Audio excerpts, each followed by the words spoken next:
Welcome to the Political Philosophy Podcast. I'm Toby Buckle.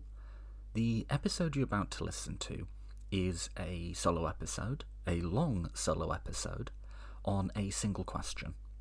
When were the Gospels written? It's something, for whatever reason, I've been playing over and over again in my head recently. And this comes on the tail end of me taking... So one of the things I do is I take various courses online. You can just take for free. There's the reading materials and, YouTube videos of the lectures. All sorts of different things. I've been taking a bunch of these on historical approaches to the Bible. That's how I encountered Joel Baden, for instance. I was trying to run through the Old Testament, and he's got some courses online. I did those. It's how I found Dale Martin, and I've done a bunch more since then. And for whatever reason, just the various arguments about this, I've been kind of on a bit of a circle in my brain, and I was kind of stuck, I won't lie, on what... I knew I wanted to do a solo episode, but on what? The political news recently has been a bit all over the place and quite upsetting, frankly.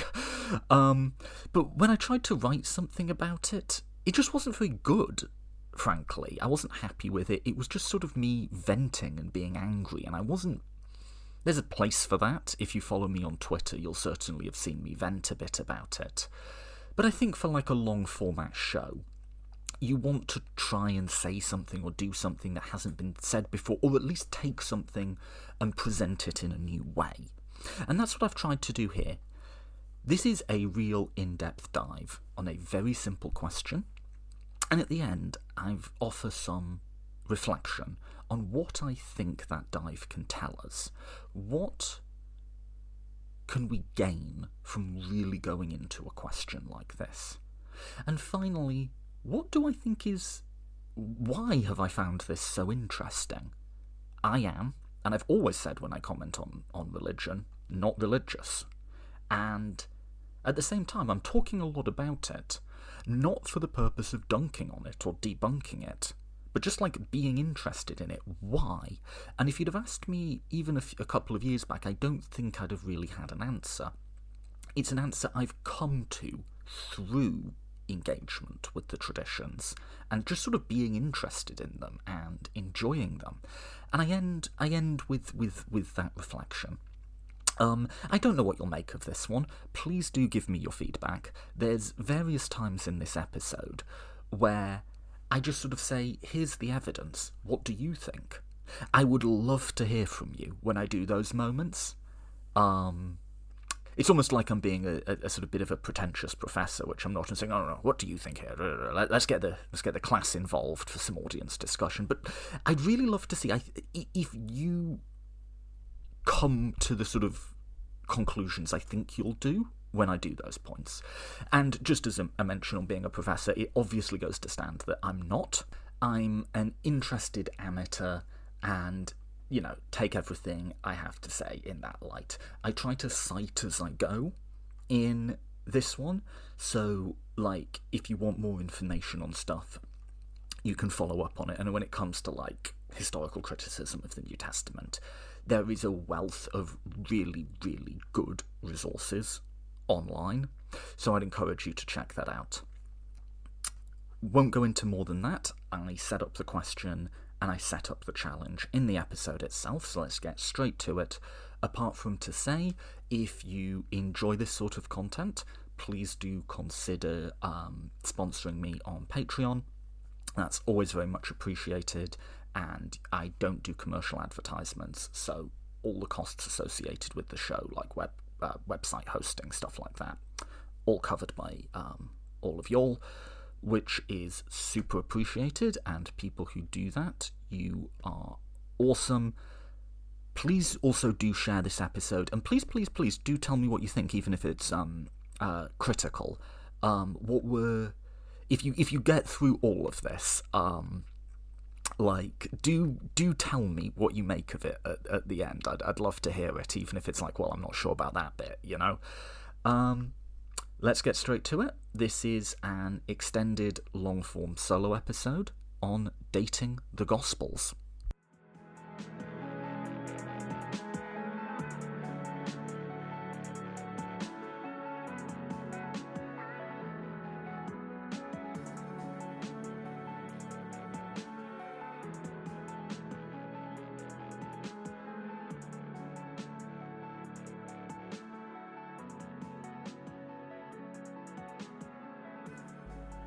One of the things you'll encounter if you follow any of the sorts of public debates about religion is various claims and counterclaims about when the Gospels were written.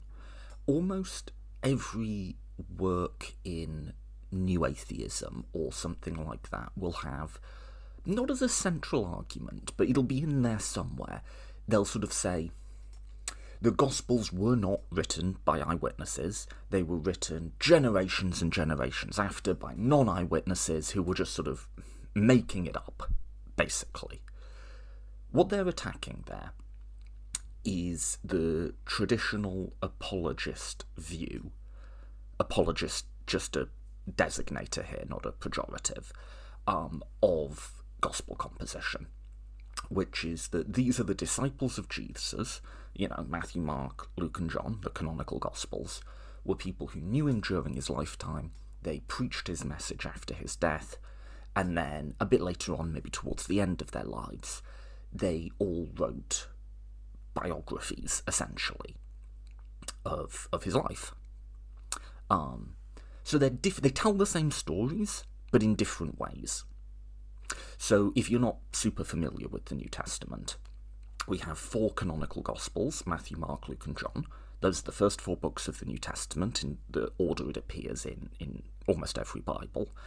And they kind of cover a lot of the same ground, but they're different.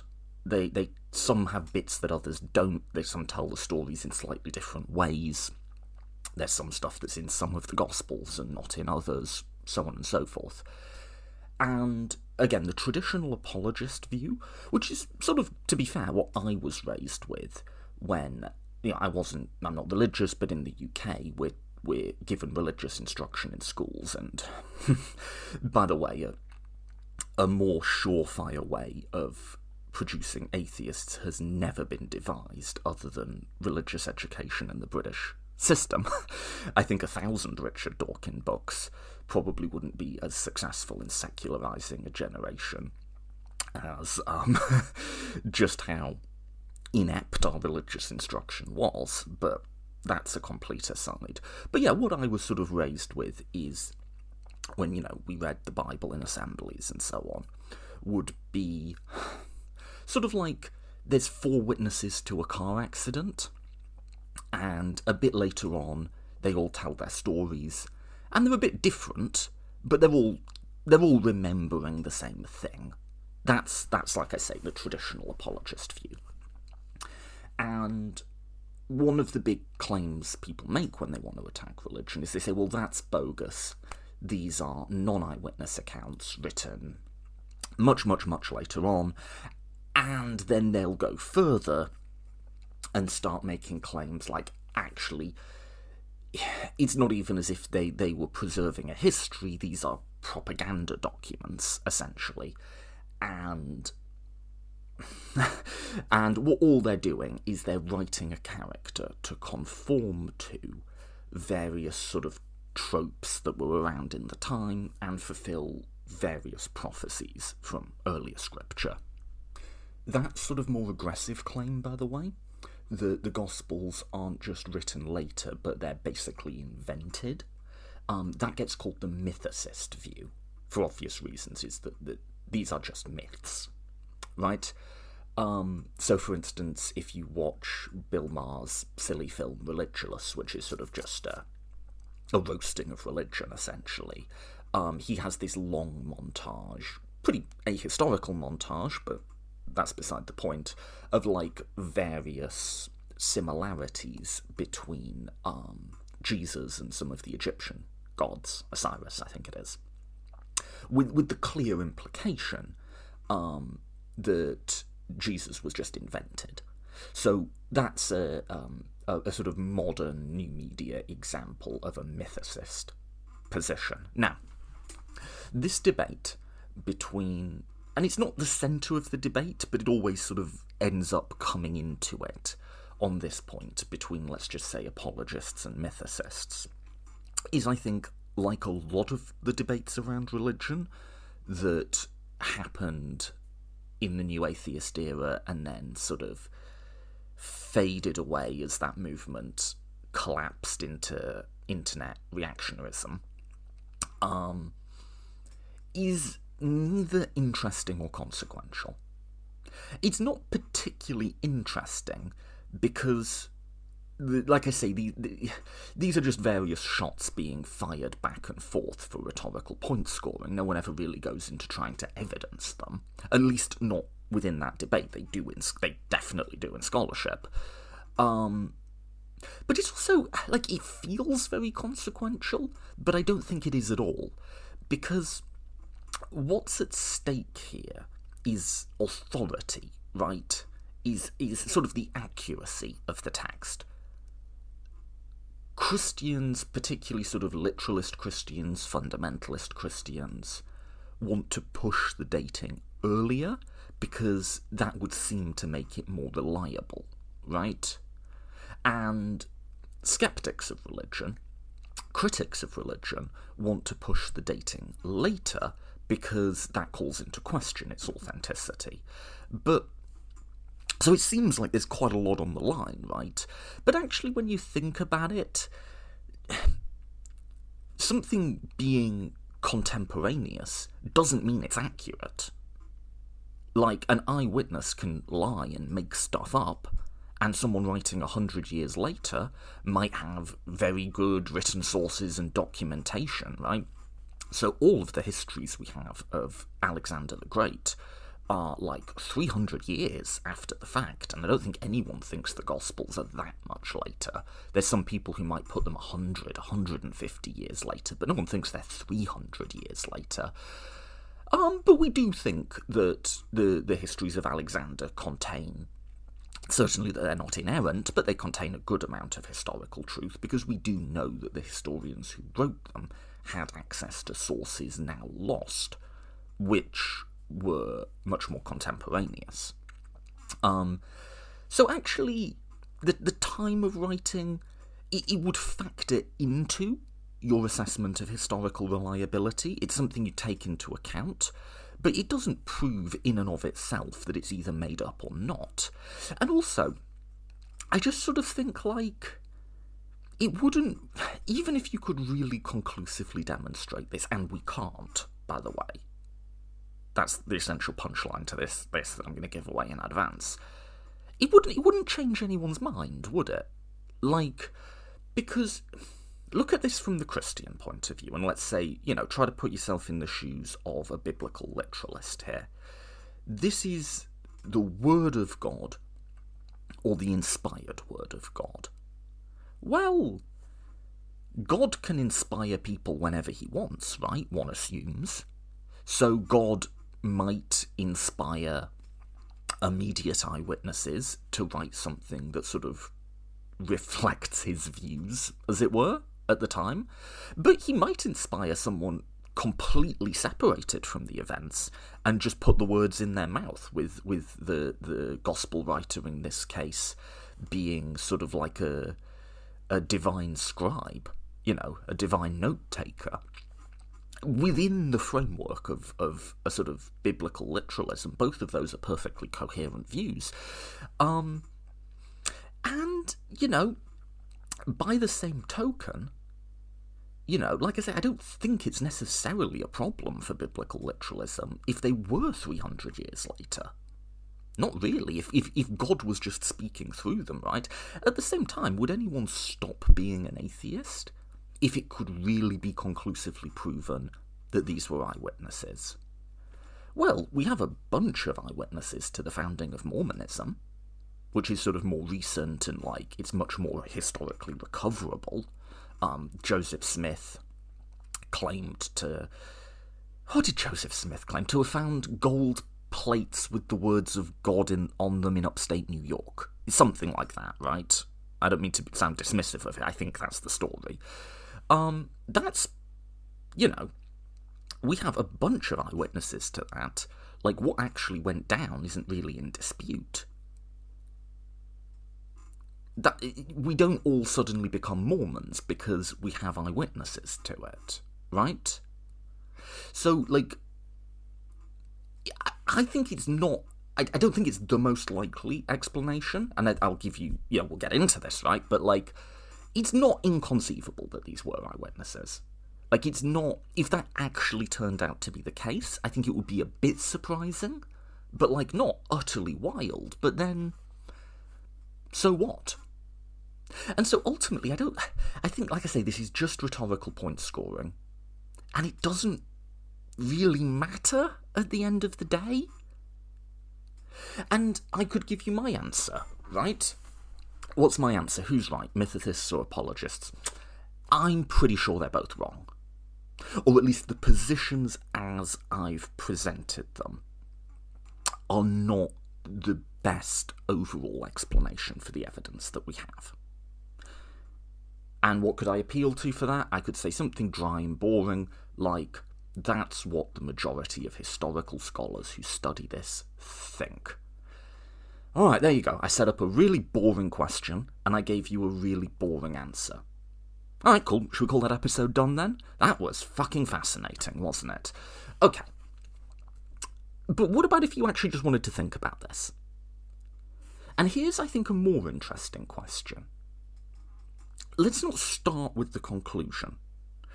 Because in the debate I've just outlined, everyone started with the conclusion. And even, professional scholarship on this is much better, of course, and, like, much more serious than the types of debates and positions I've just outlined. But even then, they can do the same thing, where you'll listen to a lecture, or you'll read something, and this sort of gets covered in passing, and it'll go, I date X gospel to Y time period, and sort of like, here's why I think that is. So the fact that reasons are being given automatically puts it ahead, but it sort of starts with the conclusion.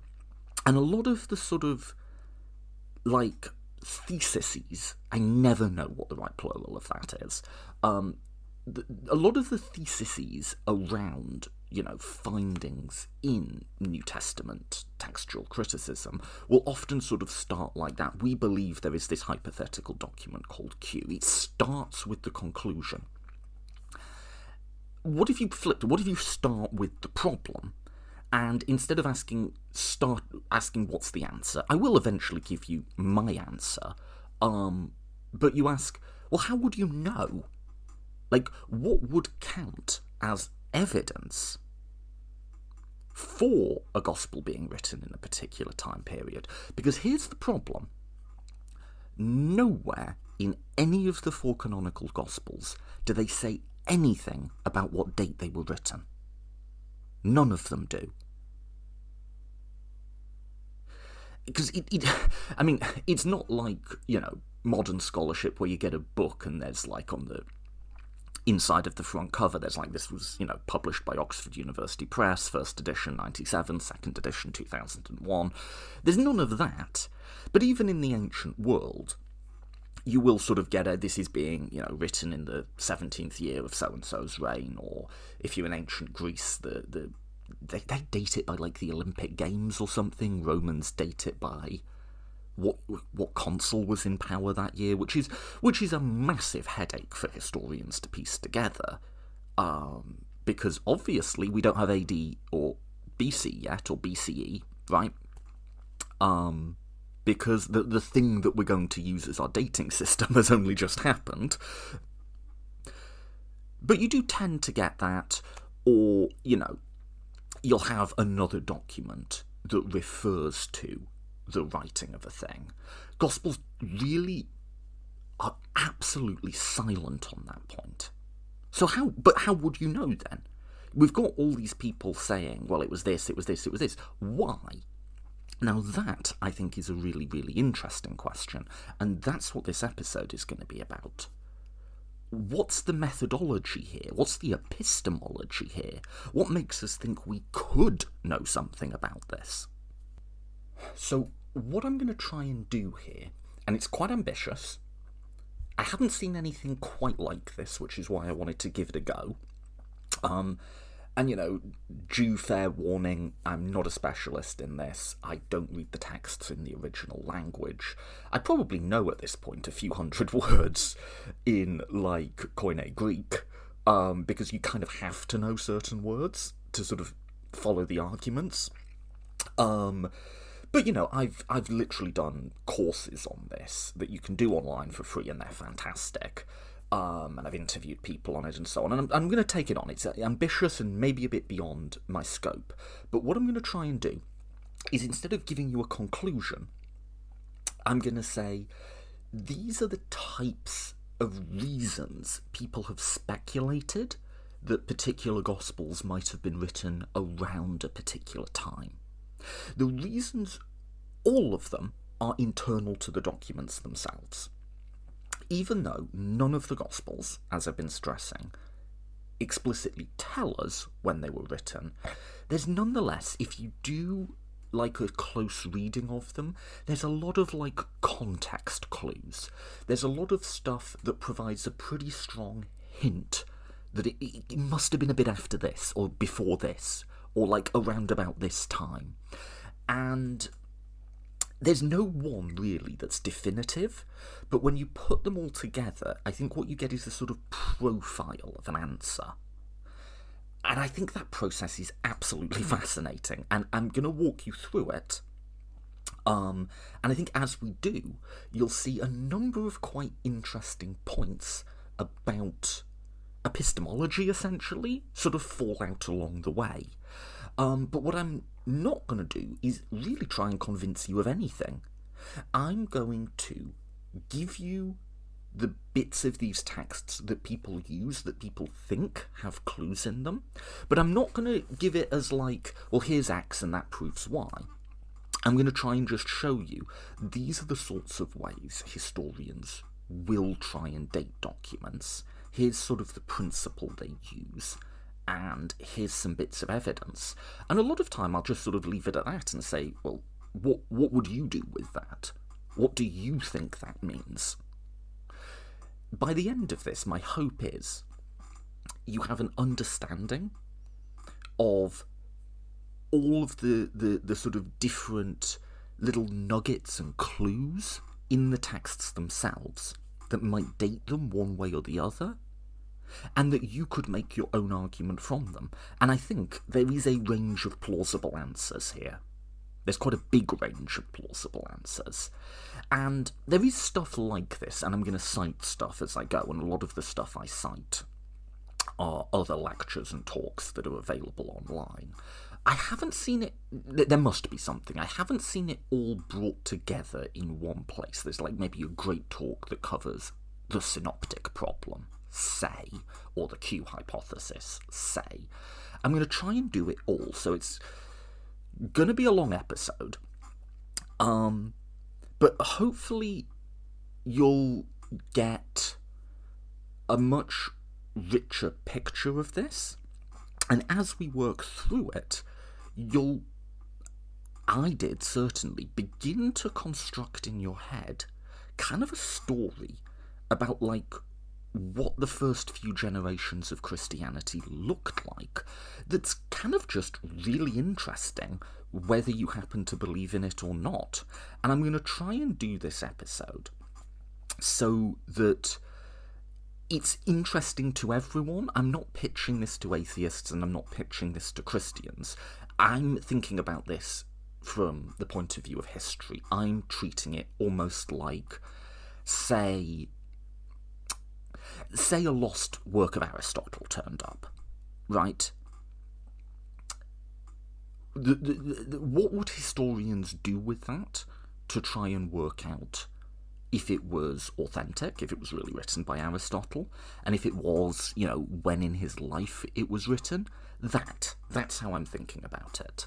And although it's a very challenging topic and question, I don't think I need to assume any prior knowledge here. And I'm not going to go through any sort of argument that I think is really, at the end of the day, that difficult to follow. Like I say, there's no one argument that's conclusive here. What you have is a bunch of different stuff. Any individual argument that can really sort of be understood quite easily by a non-specialist for the most part. And then you've just got to sort of hold them all in your head together and say, okay, where do I land here? So let's start at the beginning. And let me try and set up the sort of scale of the problem here. Like I said, we don't know when these documents were written just on the basis of the documents themselves, at least at a first pass. Presumably, they had to be after Jesus' death, and let's just posit for a minute as conjecture rather than proven fact that there was a historical Jesus and he died around the year 30. Now, obviously already the mythicist denies that, but let's just put that in as a blocker. So, presumably after that. And then, what if it's not in the texts themselves? When do we get the first reference to this in something else? In sources external to Christianity, it's going to be a long time. We do get some references to Christianity turning up, I think, like late 1st century, but they don't mention the Gospels, right? So they could have been written later. But even within the first Christian tradition, we're like 130 years out. I think the first one is Justin Martyr, who makes reference to them and clearly has knowledge of at least Mark, because he quotes from it. And he references a category of documents which he calls, seemingly using the words synonymously, either Memoirs of the Apostles or the Gospels. In 2 books, his first apology in AD 155 and Dialogue with Trypho 160. Okay, so that's maybe like your end point. That's like the latest they could have been written. But there's not much in there that speaks to when they were written. Was this 10 years before? Or was this 100 years before? Well, if you're an apologist, you can zero in on Memoirs of the Apostles, which that would seem to speak to the apologist view. That this is like, literally memoirs, something the apostles have written. The word Gospels, the Greek here is evangelium. My pronunciations here is going to be horrible, but it literally just means good news, which is still a phrase that has does a lot of work and has a lot of resonance in Christianity today. Let me tell you about the good news of Jesus. So the word just means good news, and when you zero in on what the exact Greek word that he's using, a lot of people have argued that actually it's more like remembrances of the apostles, i.e. documents that preserve things that were passed on to us by the apostles, but aren't necessarily by them. And that matches the earliest account of gospel composition we have, which is in Papias. Papias, we don't have in his own words, but we get him quoted by someone else a bit later on, and this is the story he gives. Quoting Papias, being quoted by someone else. Quote, "The elder used to say, Mark, in his capacity as Peter's interpreter, wrote down accurately as many things he recalled from memory, although not in ordered form, of the things either said or done by the Lord.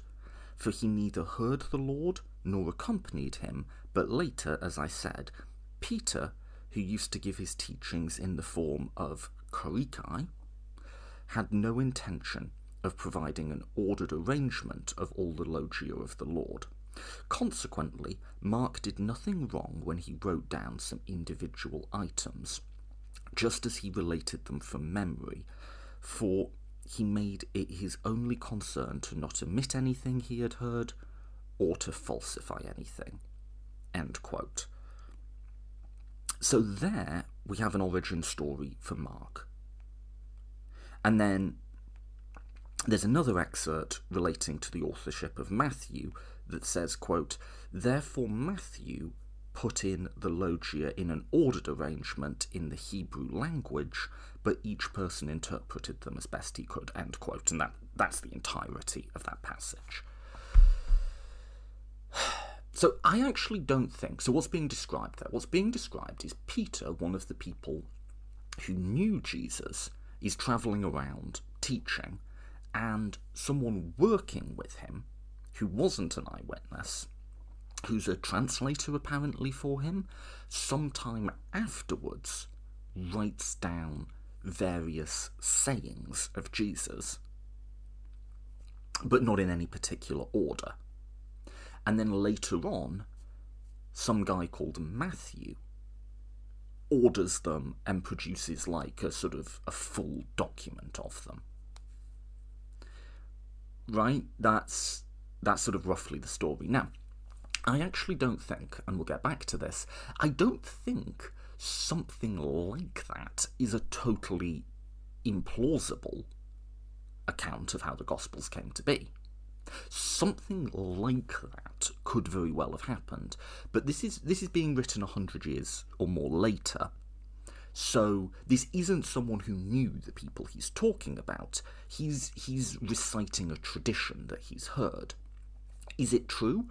Could well be, but the documents he's describing here are, whatever they are, they're not the Gospels of Mark and Matthew that we have now. Whatever they are, they're not that. How do we know? Because what he describes as Mark is a sayings gospel. A sayings gospel, by the way, is exactly what it sounds like. It's instead of like a narrative, it's just like a list of quotes. And we do have a sayings gospel, the Gospel of Thomas, which isn't in the Bible, but it might date to a sort of similar early-ish period. And the Gospel of Thomas, it's quite short if you read it. It just begins, "These are the sayings that the living Jesus spoke," and then there's like 100 and some just like quotes out of context. It's sort of describing something like that, which isn't what Mark is. Mark is a narrative gospel that's in a recognisable chronological order. So what he's describing as Mark, he might be describing a real document here, but we don't have it anymore. And what he's describing as Matthew can't be Matthew, because Matthew also isn't a sayings gospel, and Matthew wasn't written in Hebrew, it was written in Greek. So those are our earliest mentions of the Gospels in other sources. And that kind of sets up the scale of the challenge here, right? What can we summarise from that? I'd say probably fairly minimal.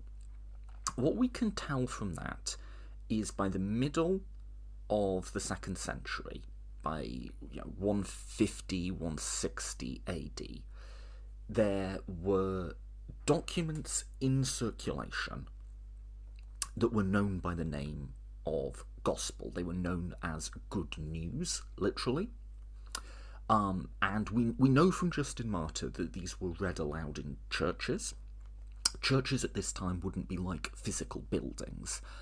They would be more just like prayer groups, essentially, like meeting in people's houses or public areas.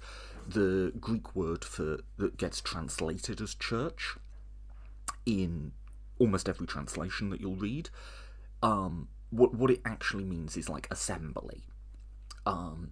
So I'm going to do this a lot, by the way. You don't need to remember any of them. But I'm just going to be pointing out as we go through that a lot of the time the Greek word for something doesn't really mean what the English word that it's translated as means. And that's going to be just kind of important for the various stuff I cover, but it's not like you need to remember the Greek words or anything. So in these assemblies that are happening all over the Eastern Mediterranean by this point, as well as possibly in the Middle East, you have documents that are known as good news that are being read aloud and that have some currency in circulation and traction, right? And there's sort of various stories about where they might have come from. People are beginning to sort of say, oh, well, it might have been this or it might have been that, and they're passing on various stuff that presumably was passed on to them. But those stories don't really line up with the documents that we have. So what can we know from that? All I really say is that's like your end point for your dating.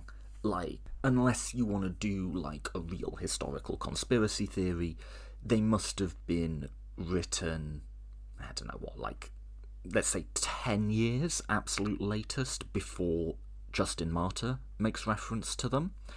So 140, 145 CE, or AD, depending on which one you go with. That's like your absolute latest.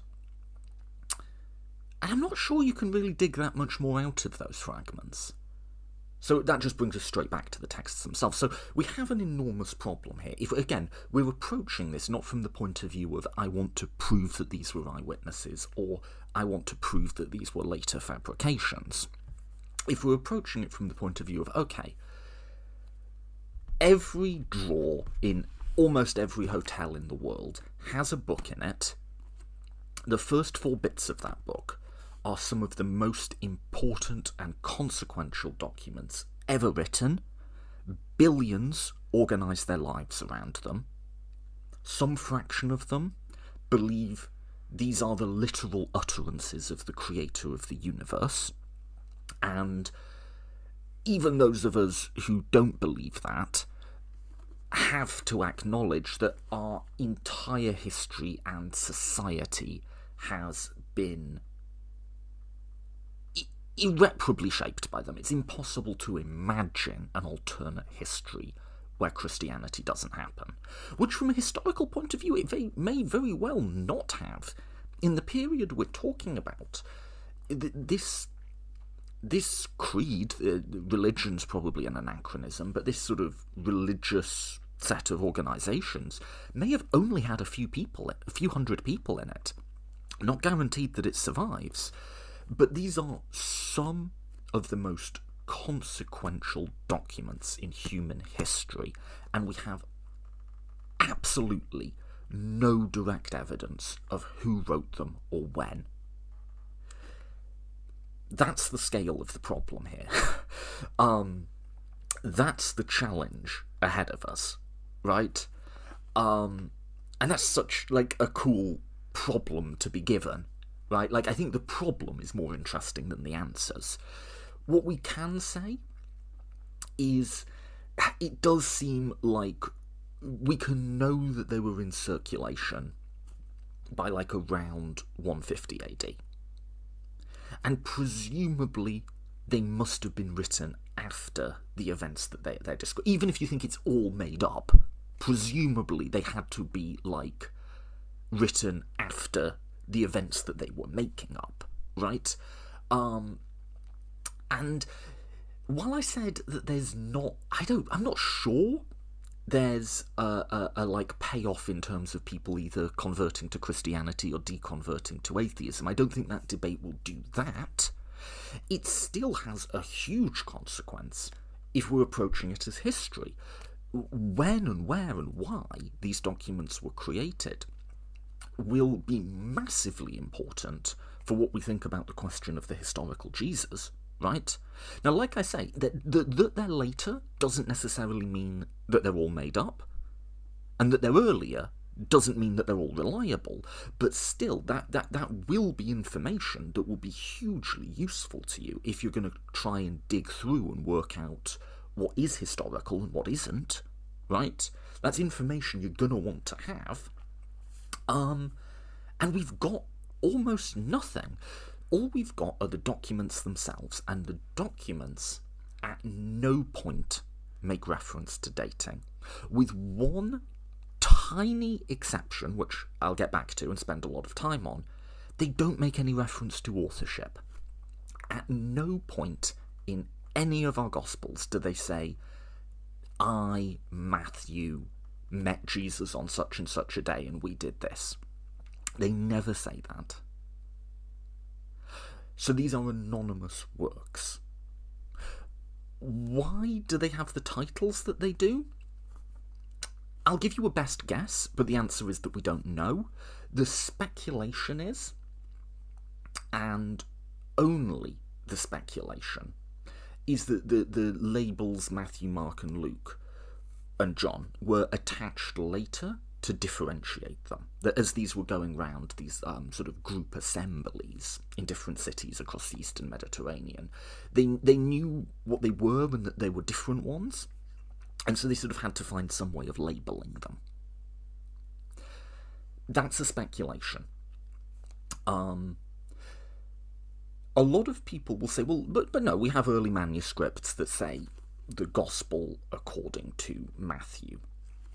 Here's the thing with that, and why, again, it's not useful.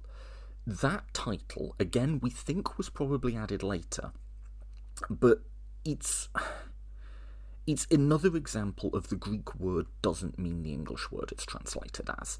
So that according to, the Greek word there is kata, K-A-T-A, rendered into English.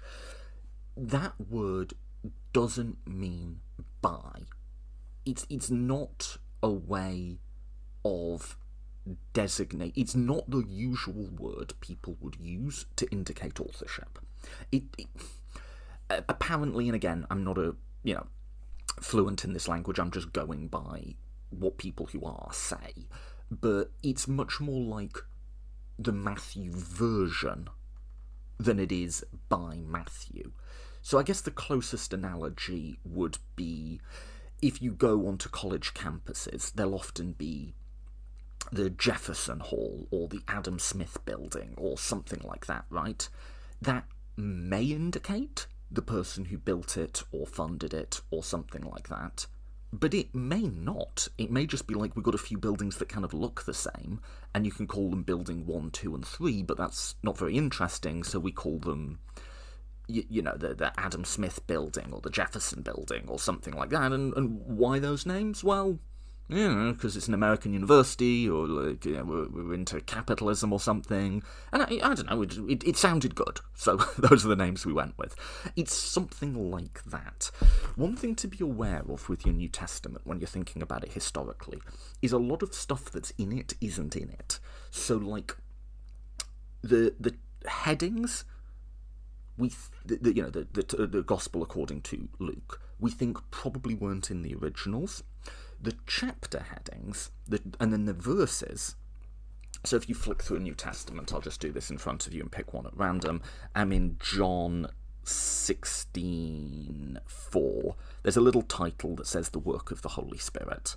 I go through a little bit and it says your sorrow will turn to joy. Those little headers aren't in the original. The little numbers that appear so you can cite it accurately, they're not in the original. These are later things that have been put in for ease of reference. Very useful reference. Certainly when I've been doing this, it makes it so much easier to just flick through a Bible and be like, find the bit that you need, But all we have, if we think about what this would have looked like originally, it would have been a scroll of papyrus that just starts with something like in the days of John the Baptist, and then just goes. An anonymous work that internally contains no evidence. So let's get started then. I always do quite long introductions, don't I? But, that's the scale of the problem. Does that mean we know nothing? I don't think so at all. And I think if I just give you the evidence, I won't even have to give you the conclusion. If I just go through it with you, you'll start developing your own formulations as to the conclusion. How might you do that? Well, let me give you one principle that historians use to date anonymous texts, or even to date texts that claim to be written in one time, but actually when you look at them closely, might well have been written in another. And it's not even a principle, it's just sort of codified common sense. I guess if you were going to put it as a principle, the principle would be you can date a text that contains prophecies by when those prophecies fail. But I don't think I even need to explain the principle. Let me just give you an example. The most famous example of this probably is the Book of Daniel. The Book of Daniel purports to be a story of, well, Daniel, a Judean prisoner in captivity in Babylon who gets asked to make prophecies for the king. And Daniel makes some really good prophecies. Like, he's going to be able to predict, this is in the Babylonian captivity, but he's going to be able to predict the rise of the Persian Empire. He's going to be able to predict the collapse of the Persian Empire and the Macedonian conquest of the region. He's going to be able to predict the Seleucids. And then he's going to predict, really in quite a lot of detail, through quite opaque apocalyptic language, but still it's clear what he's referring to, a particular Seleucid king, Antiochus IV. He's going to know about some stuff this dude did. Specifically, he's going to reference the campaigns in Egypt, 169 and 167 BC. The desecration of the temple, called the Abomination of Desolation, that's a phrase we're going to come back to. And then the prophecy's going to go completely haywire and nuts, and like all sorts of mad stuff's going to happen. And he doesn't seem to be aware of the actual circumstances of Antiochus's death in 164 BCE, so a few years later, and stuff that happens after that. So I didn't even need to give you the principle. Here's the key facts. We have a book that claims to be written in the Babylonian exile. So that's like 600 years BC. It knows about the big political events that happen over the next 300-400 years. It knows quite a lot about what's going on up to 167 BC. But it doesn't know stuff that happens in 164 BC. Just do it yourself. When was this text written? It claims to have been written 2,600 years ago. When was it actually written? This is the most famous example because it's so easy. You don't need me to tell you the answer, right? Because the answer we don't know. There's no, historical time machine we can go back in. When I say it's right, I just mean the best judgment of scholars, which is presumably the same as what you just came up with on your own, which is it was probably written sometime between 167 and 164. If it knows the whole history, and it knows a lot of detail about, this one specific king, who's, going to be important for Judea's history at this particular point, but then the prophecy just starts going haywire, and, end of the world stuff, and all this big dramatic stuff, but not actually what happened. Well, so what do you have here? What you have is someone writing in, God knows, let's call it 165, putting words in the mouth of a prophet from a much earlier era, saying, look, this dude Daniel, man, he accurately predicted all of this stuff leading up to now, and this is what he says is going to happen next. Now, of course, what he says is going to happen next didn't actually happen, because the person writing it didn't know the future any more than you or I know the future. But that's a key principle, and I give Daniel because Daniel is so crystal clear. People think they can get Daniel down to, the year and the month that it was written. And this is a text that claims to be written, the date it claims is 400 years out, and people think they can get it down to a really specific time window. because the prophecy is so detailed, and you can really just, like, see where it cuts off, right? That's one way you can date text. I think that the Daniel example's really fun, because nobody has ever been in any, even, like, biblical, nobody's been under any illusions about Daniel, ever, right? And you can say, oh, there's this principle we use, and it is, you can date a text by when the prophecy fails, right? For the very simple reason that people know what's happened before, but they don't know what's going to happen after, right? That's true for everyone. You can say it's a principle, and it is kind of useful to codify it so you have it, but it just emerges from the text itself, right? And so many works we could get, like, a bit of a sense of by what they predict. Now, there is a lot of prophecy in the Gospels, so that's going to be a useful place to start, right? So with that example in mind, it's not going to be as crystal as Daniel is. Like, Daniel's an unusually clear example of this. But I'm literally just going to read you some Bible passages and just ask you, okay, so when was this? And it's your best guess. Like, and your best guess is not necessarily any worse than the best guess of real expert scholars. Like, they'll be able to read it in its original language, and they'll have a lot more contextual information and so on. So you always want to be epistemically humble and so on. But this is something anybody can do, and that's what makes it cool and interesting. The one piece of contextual information you need is this. Jesus dies, and again, as sort of like, at this point, as sort of conjecture rather than proven fact, in 30 AD. There's an event you need to know about that happens 40 years later, which is the destruction of the temple. So a lot of the Gospels are concerned with the temple, which is the central religious and probably central economic institution of Judea at the time. It was a site of cultic animal sacrifice on a very large scale, essentially, which is not at all unusual for, like, ancient Near Eastern religion at the time, and Greco-Roman religion also involves animal sacrifices. And this is the religious centre of Judaism. A huge number of people come through, particularly on, festivals like the Passover and so on, to make their sacrifices. And it's also a huge economic centre because a lot of money changes hands there and so on. Huge building. It's just before Jesus' time. It's been sort of renovated and redone. Herod the Great, according to the Romans, although he doesn't get a good name in the Gospels, and he was a bit of a weird dude in real life.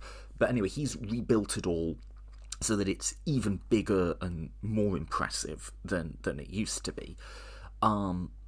That will be destroyed in 70, and a very condensed version of the history is Judea, which is a sort of small, not especially powerful state that's existed in either an uneasy relationship with the great powers of the time, such as Assyria and Babylon, historically, or as just simply a vassal of them, a vassal certainly through the Persian period, has slowly fallen within the orbit of Rome from being sort of like client kings, which the Herod the Great was, sort of. This is the Herod who, although it's probably not historical, did the murder of the infants. He was around during the Roman civil wars, like Mark Antony and Augustus and so on, and he would just, essentially just, whoever looked like they were coming out on top, he'd give a lot of money to and say, hey, I'm your guy, I really support you, and could you just back my claim to the throne? And that's Herod. He built this thing up.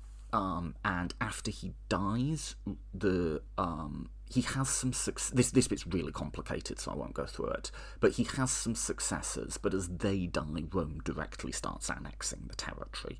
And in Jesus' time, it's sort of in the process of that annexation, and a couple of decades later the annexation is complete and it's gone from client kingdom to just Roman province. And the Jews have had probably a little anachronistic to talk about Jews. The Judeans have had a pretty mixed relationship with their imperial overlords. Persia towards the more benevolent end, probably Rome towards the less benevolent end. And in the 60s, there's a rebellion. This has happened before against the Seleucid kings.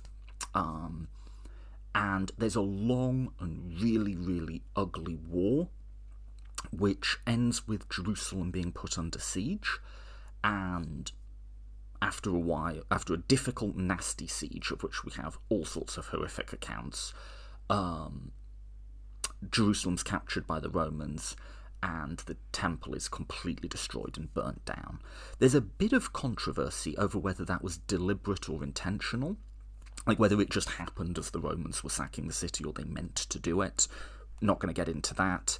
But this was a huge freaking deal at the time. Like I say, the religious centre, and really an international religious centre. People came from all over, even more than other religions at the time, because the Jews centralised worship. That's what a lot of the Old Testament's about. They centralised worship in one place, in a way that even other societies that had, cultic systems with centres of ritual sacrifice didn't. And this is, if you're looking at this from the Jewish tradition rather than the Christian one, this is sort of one of the defining events in the entire history of Judaism. It would have been like this was one of your sort of I guess Pearl Harbor or 9/11 type events, one of these things that probably even bigger deal than those, honestly. The history really pivots around, and it's obviously become hugely important afterwards, but even at the time people knew this was a big deal, and people were trying to make sense of it and what this meant, right? Now, so that was quite a long explanation, but I think that was actually worth going into, because I wanted to give that context rather than just be like, the temple was destroyed in 70, because it will add a bit to your interpretation of this to sort of know the full story. But Jesus dies in 30 as Rome is in the process of annexing this territory. In 70, there's a rebellion and the temple is destroyed. That's your context. Let's now look at the Gospels. And with that history in mind, I'm just going to read to you and tell me when you think this was written. So this is Mark 13, and for a lot of this you might want to have a Bible out when you do it. You can just listen to the podcast, of course, but you either go on an online Bible, or if you have one, read a Bible study time with Toby. This is exactly what I thought I'd be doing on this podcast. Mark 13, starting at the beginning of that chapter. And as he Jesus, quote, "And as he came out the temple, one of his disciples said to him, 'Look, teacher, what wonderful stones, what wonderful buildings.' And Jesus said to him, 'Do you see those great buildings? There will not be left one stone upon another that will not be thrown down.' And as he sat down on the Mount of Olives opposite the temple, Peter and James and John and Andrew asked him privately, 'Tell us, when will these things be? And what will be the sign when all of these things are about to be accomplished?' And Jesus began to say to them, 'See that no one leads you astray. Many will come in my name, saying, I am he, and they will lead you astray. And when you hear of wars and rumours of wars, do not be alarmed. This must take place. The end is not yet. For nation will rise against nation, kingdom against kingdom. There will be earthquakes in various places. There will be famines. These are but the beginning of the birth pains. But be on your guard, for they will deliver you over to councils, and you will be beaten in synagogues. And you will stand before governors and kings for my sake to bear witness before them, and the gospel must be proclaimed to all nations. And when they bring you to trial and deliver you, do not be anxious beforehand what you are to say, but whatever is given to you in the hour, for it is not for you to speak, but the Holy Spirit. And brother will deliver brother over to death, and the father and his child, and children will rise against parents and have them put to death. You will be hated by all for my name's sake, but the one who endures to the end will be saved. But when you see the abomination of desolation standing where it ought not to be, parenthesis, let the reader understand, end parenthesis, then let those who are in Judea flee to the mountains. Let the one who is on the housetop not go down, nor enter his house, nor take anything out. And let the one who is in the field not turn back to take his cloak. And alas for the women who are pregnant, or are nursing infants in those days. Pray that it may not happen in the winter. For those days there will be such tribulation as has not been from the beginning of the creation that God ordained until now, and will never be. And if the Lord has not cut short the days, no human being would be saved. But for the sake of the elect, whom he chose, shortened the days. And if anyone says to you, look, here is Christ, or look, there he is, do not believe it. For false Christs and false prophets will arise and perform signs and wonders, to lead astray, if possible, the elect. But be on guard, I have told you all these things beforehand. But in those days, after that tribulation, the sun will be darkened, the moon will not give its light, and the stars will fall from heaven, and all the powers in heaven will be shaken. And then they will see the Son of Man coming in the clouds with great power and glory, and he will send out the angels and gather his elect from the four winds, and from the ends of the earth to the ends of heaven. End quote. And that took us all the way to Mark 13:27. Okay, so you'll have to grant whether one's religious or not. It's quite powerful stuff, right? And even if you're not religious, you probably heard some turns of phrase in there that are sort of culturally familiar to you, right? This is classic Christian apocalypticism here. But, okay, like, power of the writing aside, when do we date that? Go ahead and just guess, right? Like, when would you put that? Just put together in your head the history I told you, and that little snippet of writing. 26 verses from Mark. When would you date it? I'll call attention to a few bits of it to just that might offer some clues, and these are actually slightly contradictory. So Jesus, he said, isn't the building great? That makes sense, right? Because it's not actually that long at this point, after it's all been like redone up and made bigger and better as part of Herod's renovation. So that totally tracks. And Jesus said, not one stone will be left standing on top of the other. So in other words, this is all going to get destroyed, which we know it will, right? Now, actually, if I want to really nitpick, that's not quite a correct, doesn't matter at all, but like, not quite a correct prophecy, because there is a tiny bit of that temple still standing. The temple itself was built on like this great raised platform.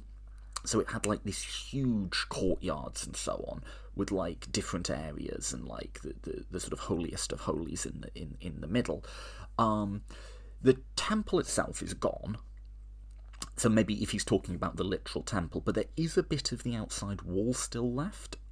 You'll have seen pictures of it, the so-called Western Wall in Jerusalem. That's a sort of centre of worship today. That's what that is. That's the last little bit that's left of this temple. Anyway, so there's that prediction. There's various predictions of false prophets and so on. I don't think these are especially important for dating. These are, I would say, evidence of the fact that early Christianity was not one thing. And you get this very, very clearly in Paul, where Paul, who's closer to the events, will be like... And there's been some people going around saying that Gentile converts need to be circumcised. Let me tell you why that's wrong. So there's clearly rival versions, even in its very early history, rival versions, and I'd interpret all the false prophet stuff in that light. You remember I said the phrase abomination of desolation would be important. What Mark seems to think is going to happen is that some sort of pagan shrine and pagan sacrifice will start happening on the site of the temple, which didn't happen. They just destroyed it. It didn't become like something else. Centuries and centuries later, when there's the Muslim conquests, they'll build the Dome of the Rock on the same site, but that's not like way, way, way down the line from here. What he seems to be calling back to is a bit in Jewish history where I mentioned that the Jews rebelled against the Seleucids.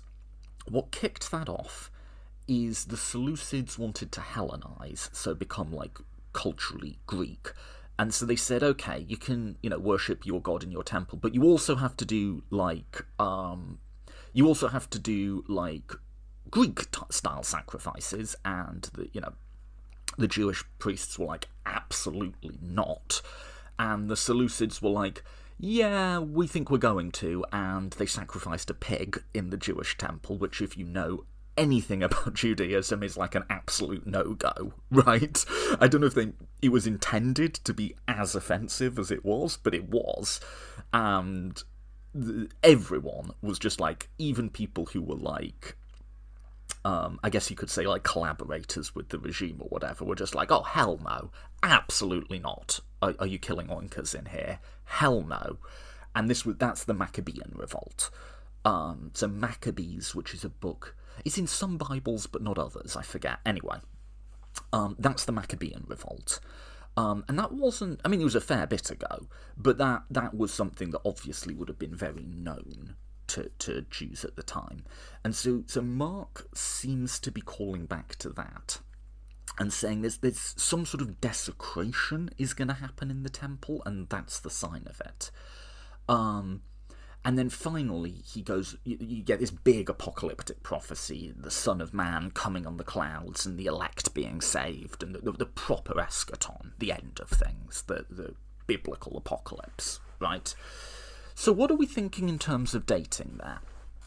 I think if you add together the prediction about the destruction of the temple and the prediction of the eschaton, because those are linked, the temple being destroyed and these wars and nations rising against nations, that's the birth pains, right? That's the sign that it's all coming to an end. So that would speak to just after the destruction of the temple, right? So like 70, like bang after, right? Because it can't be too far after the destruction of the temple, because he thinks the destruction of the temple that's essentially like the starting gun for the apocalypse. So it couldn't be it would be weird if someone wrote this in 90. I'm trying to be careful as I talk to say it couldn't have been. People always say this, it couldn't have been, with like a real sense of certainty. I think the argument's much more subtle than that. The argument is, it would be weird if someone wrote that 20 years after the destruction of the temple. It would be less weird if someone wrote that a month after the destruction of the temple. You can see this huge cataclysmic, traumatic, horribly traumatic, like, I don't mean to make light of this history, by the way. These are real people and so on, and certainly to them it wasn't an abstract game like I'm making it.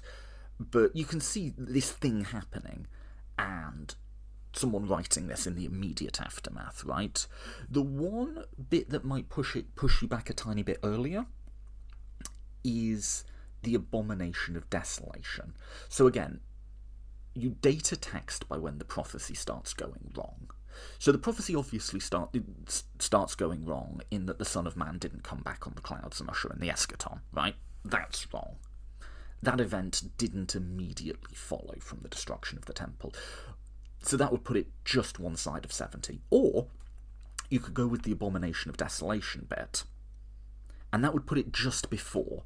This is probably the most conventional dating, is you say the Jewish war at this point, it had been going on about 4 years, and maybe this is written in like the end game, where it's pretty clear that the Romans are going to take Jerusalem and something bad's going to happen.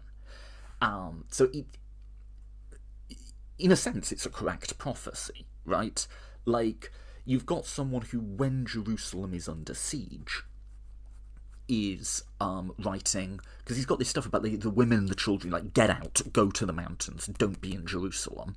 Okay, that makes sense, right, if it's just before the fall. But he doesn't quite know what's going to... It's pretty obvious the way this is going to turn out, but he doesn't quite know what's going to happen at the end game. And so you've kind of got two predictions. One is the sack of the temple, and the other is like they convert it into like a pagan shrine or something. And you kind of got both sitting there, so maybe it's like 69 or something like that. Which one of those is right? Dunno. People put it both ways. Dale Martin puts it, who I've had on the podcast, just before. He says, like 69, like just shy of the destruction of the temple. Mark Goodacre, who's done, has a podcast on this and has done a lot of lectures online and so on, which I've watched, he puts it just after, like maybe like 71 or something. Either way, just on the basis of that one passage, you've sort of got it down to a range of like a few years, right? That's not horrible for dating. So if we're putting this, let's say like 69 to 71, we're putting it about 40 years after Jesus died, right? And do you see what I mean? Like, I talk you through the history, I give you the quote, and I call your attention to a few bits in the quote, but the conclusion just sort of emerges from the text itself on a close reading. Any other prophecies we can use? Yeah, loads. Now, these don't all shade it in quite as exactly as that, but I think a lot of them give interesting contextual information. So here's just a really short one. Let's just start with Mark. Mark 9:1, and he said to them, "Truly I say unto you, there are some standing here who will not taste death until they see the kingdom of God after he has come with power." End quote.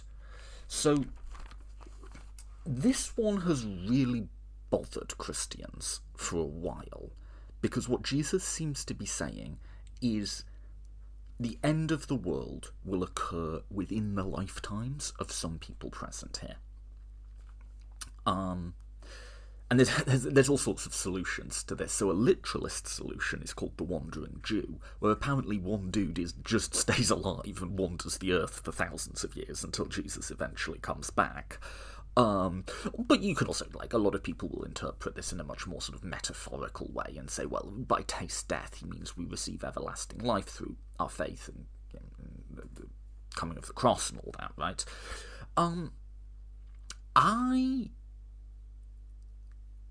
I don't, like, from a historical point of view, I don't think we need to sort of concern ourselves with that. And again, it's not like this has to have been written at a certain time. It's a bit weird if someone wrote that 100 years afterwards. it's less weird. That's all we've got here, really, is more weird and less weird, right? It's less weird if someone wrote that during a time when there could conceivably have been people who were still alive. So if we're dating Mark to around 70, as, you know, just a sort of first pass at this, does that match? Yeah, that's fine, basically, right? Like, if Jesus is talking to a big crowd, life expectancy wasn't anywhere near what it is now back then. A lot of people died as infants, a lot of mothers died giving birth, men died in conflicts, women died in conflicts too. You get any sort of disease, that could be the end of you. But with all that said, it wasn't, like, unusual for people to live to, like, 60 or something. According to tradition, Paul would have been in his early 70s when he died. And he was, again, according to tradition, not really, we don't really know, but Paul was executed. He didn't die of old age. So, and, we have plenty of examples of people in the ancient world living to, like, 90 or something. Like, it wasn't common, but it happened. So if Jesus is talking to a big crowd of people, say, a few hundred or something, like, the idea that, a certain number of the younger ones will still be around in 40 years, yeah, that totally tracks. So this is another one where, like, it's not proof positive, but just, like, when would it be the least weird for someone to be writing this? And I think you kind of, like, this one doesn't give you a date, but it gives you, like, a date range. It would be weird if someone was writing this 100 years after the fact. This is a bit speculative, wouldn't it also be kind of weird if they were writing it immediately after the fact? Like, when you get prophecies that are, like, coterminous with the events, Jesus isn't saying it's right now, like, he doesn't say all of you here will see it, or most of you here will see it. He says some of you will still be alive. So I don't know, complete guess, but I would say at least 20 years from the events, max 50, 60 years from the events. It's quite a big range, but it gives you a bit of a range. We're beginning to, like, shade in the probabilities here a bit, right? So that seems like quite a solid answer that we've concocted so far. What would the apologist say to that? The apologist would say, well, you don't believe in prophecy. Like, Jesus actually, this wasn't someone writing something after the fact. Like, it wasn't like the temple happened and then someone just made it up that Jesus said this. Jesus said this. And in fact, even without any belief in Jesus being divinely inspired, is it that crazy that this just was a correct prophecy? That Jesus said the temple was going to be destroyed, and it was. No, I don't think that's that wild. Like, crazier things have happened. That could very, very, very well be the case. And in which case, your dating of 70 just completely falls out. Like, it can't really... Well, it can. Again, I'm always catching myself using the can't word. It would be weird if it was much later than 70. But could it have been before? Could it have been, like, 50 or something like that? I'm inclined to think not. But this is a pure plausibility argument I'm going to give you. And it's not, like, airtight or waterproof. This is all just, like, I'm reading you the text, you come to your judgments. I think you also want to sort of look at not just, like, what is exactly being prophesied, but what's the function of prophecy in this document? If we're looking at this as a work of literature as much as anything else, I think, like, look at how prophecy actually works today.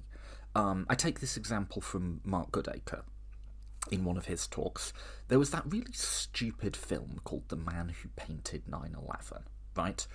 And, you know, it's exactly what it sounds like. There was some dude who painted what he thought was going to happen in the future, and sometime before 9/11, he painted a picture of planes crashing into buildings and fire. Okay, so to quote Wint, you've got to hand it to him, right? That was a correct prophecy. Why is a film being made about him? Because it happened, right? They wouldn't have made that film if it didn't happen, or if the prophecy was, you know, sufficiently distinct. If he'd drawn a picture of a bomb blowing up the Statue of Liberty, or something, they wouldn't have made that documentary. Or if they were making a documentary about him for some other reason, they're just, you know, this is a guy who paints cool paintings, we're making a documentary about him. The documentary wouldn't centre around the prophecy that the Statue of Liberty would get blown up. Correct prophecies aren't that weird when you think about it. I mean, put it this way. People do or say things that claim to be predicting the future all the time, right? Some of them will happen just sort of by statistics, right? Like, put it this way. If I took 1,000 people and I said, go ahead and write down 10 things that you think are going to happen in the future. And, you know, they can be as wild as you want. Really, like, let your imaginations run with this. And I come back in 10, 20 years, whatever. Some number of them will be right. And some of the ones that'll be right will be, like, actually, like, quite specific. And they predicted something that, like, wow, how on earth could they have known that? Well, they didn't, not really right, but they did get it right. Well, the world is constantly just running that experiment for us, right? People, be it in a religious context, or some New Age context, or some sort of, like, forecasting context, people are making predictions or prophecies all the time, right? And some number of them will happen. It's not only not weird, it's actually sort of an inevitability. So if you look at it from that point of view, I don't think it's crazy to think... I mean, I'll put it this way, I don't know if the historical Jesus prophesied the destruction of the temple or not. But if he did, you know, there was all sorts of people running around making all sorts of prophecies. It's a bit, you know, the satire of this in The Life of Brian, where Brian's walking around ancient Judah and there's like a guy on every street corner spouting something off. Okay, that's being silly, but it's not a million miles from the truth. There were all sorts of prophets in those days. Israel had a strong prophetic tradition, and was not that unusual for societies at the time in doing so. The norm is that societies, and particularly societies in periods of, you know, political, religious upheaval, political transition, which Judah was at that time, to have all sorts of people saying quite dramatic things, right? And so if you think in the generations preceding the destruction of the temple, you know, there could have been hundreds of people saying all sorts of stuff. And one of them could very well have been this Jesus fellow saying, yeah, temple's going to be destroyed. And he gets remembered because he's the one who got it right. That's completely plausible. But when does the documentary The Man Who Predicted 9/11 get made? When do people start writing it up and paying attention to it? When do they make films, or in this case, scrolls of papyrus, who really focus on and centre that prophecy? They make those after the thing happened, right?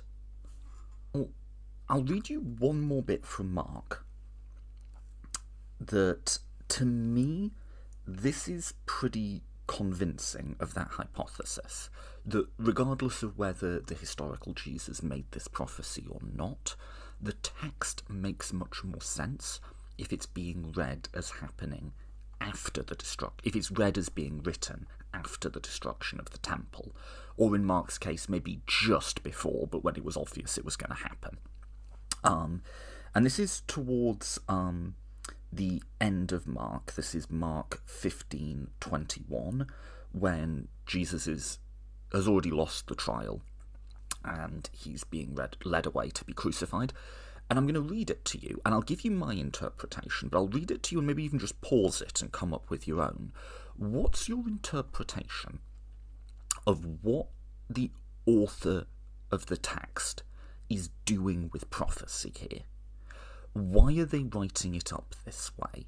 And keep in mind, we're not dealing with a purely sort of neutral, objective historian, if such a thing could even exist. Keep in mind, the person who is writing this believes in Jesus as a prophet, believes in Jesus as a Messiah, and wants to convince other people of that. These are, in a sort of value-neutral sense of the term, propaganda documents, right? Why is it being written this way, and what historical period would it make sense for it to be written this way? The passage I'm going to read you is perfectly logically possible that it was written either just after the event or hundreds of years later. There's no, hard, it absolutely couldn't have been. It's just a judgment call. That's all we've got here. When would it make the most sense for someone who does believe in the reality of this and does want to convince people of this to write the following? Mark 15:21, quote, "And they compelled a passerby, Simon of Cyrene, who was coming in from the country, the father of Alexander and Rufus, to carry his cross. And they brought him to the place called Golgotha, which means the place of a skull. And they offered him wine mixed with myrrh, but he did not take it. And they crucified him, and divided his garments among them, casting lots for them, to decide what each should take.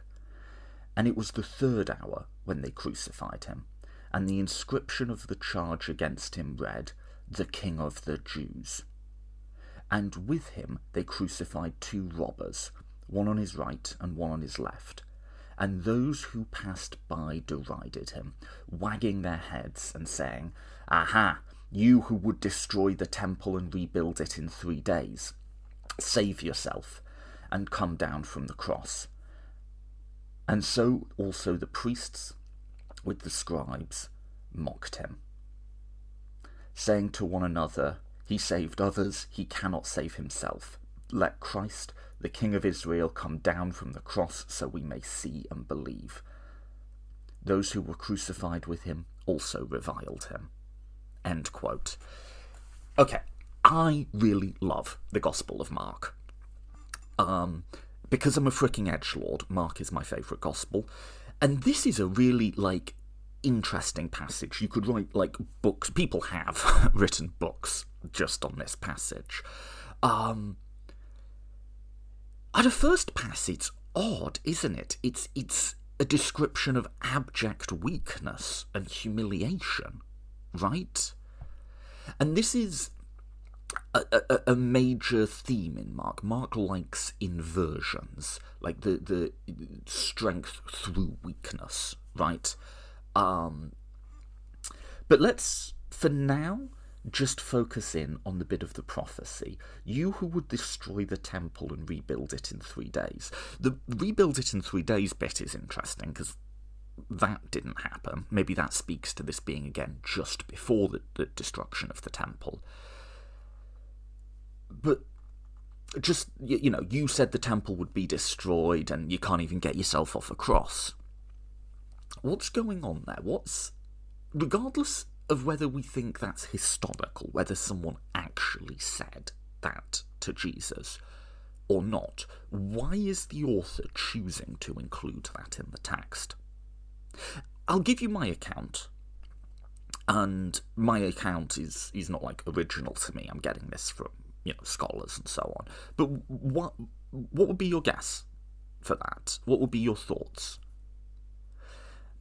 My thought is that makes so much more sense if the audience who's reading that text knows that the temple has been destroyed, right? If we're way out, if we're like in AD 40 or something, and not only has the temple not been destroyed, there's no indication that it's going to be, well, again, it's not impossible that text could have been written then, but then it's just much more like, well, there was some mad guy and we executed him, right?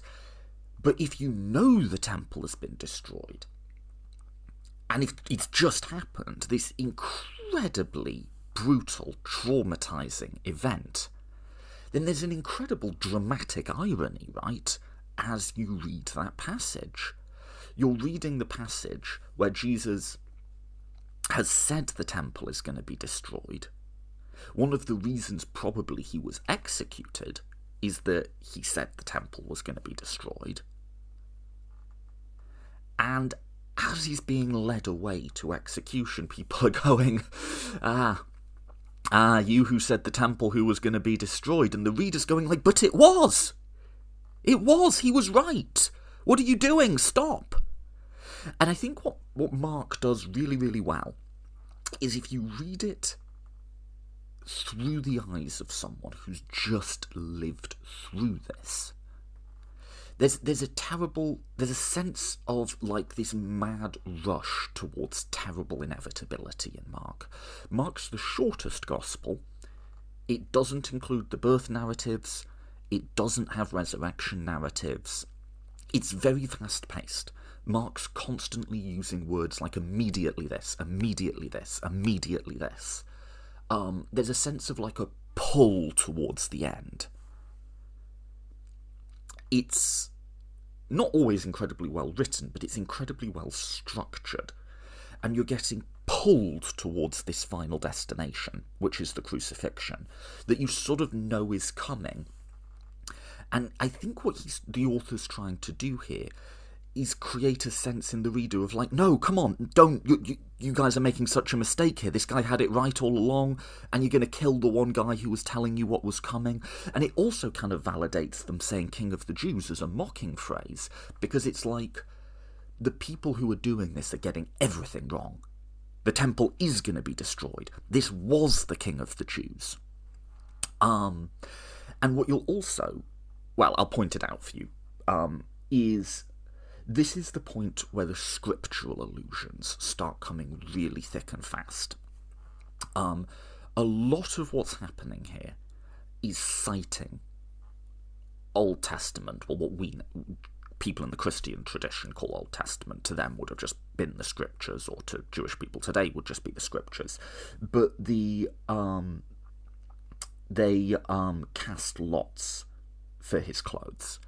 That's a quote from the Old Testament, and it's just sort of thrown in there. So you've got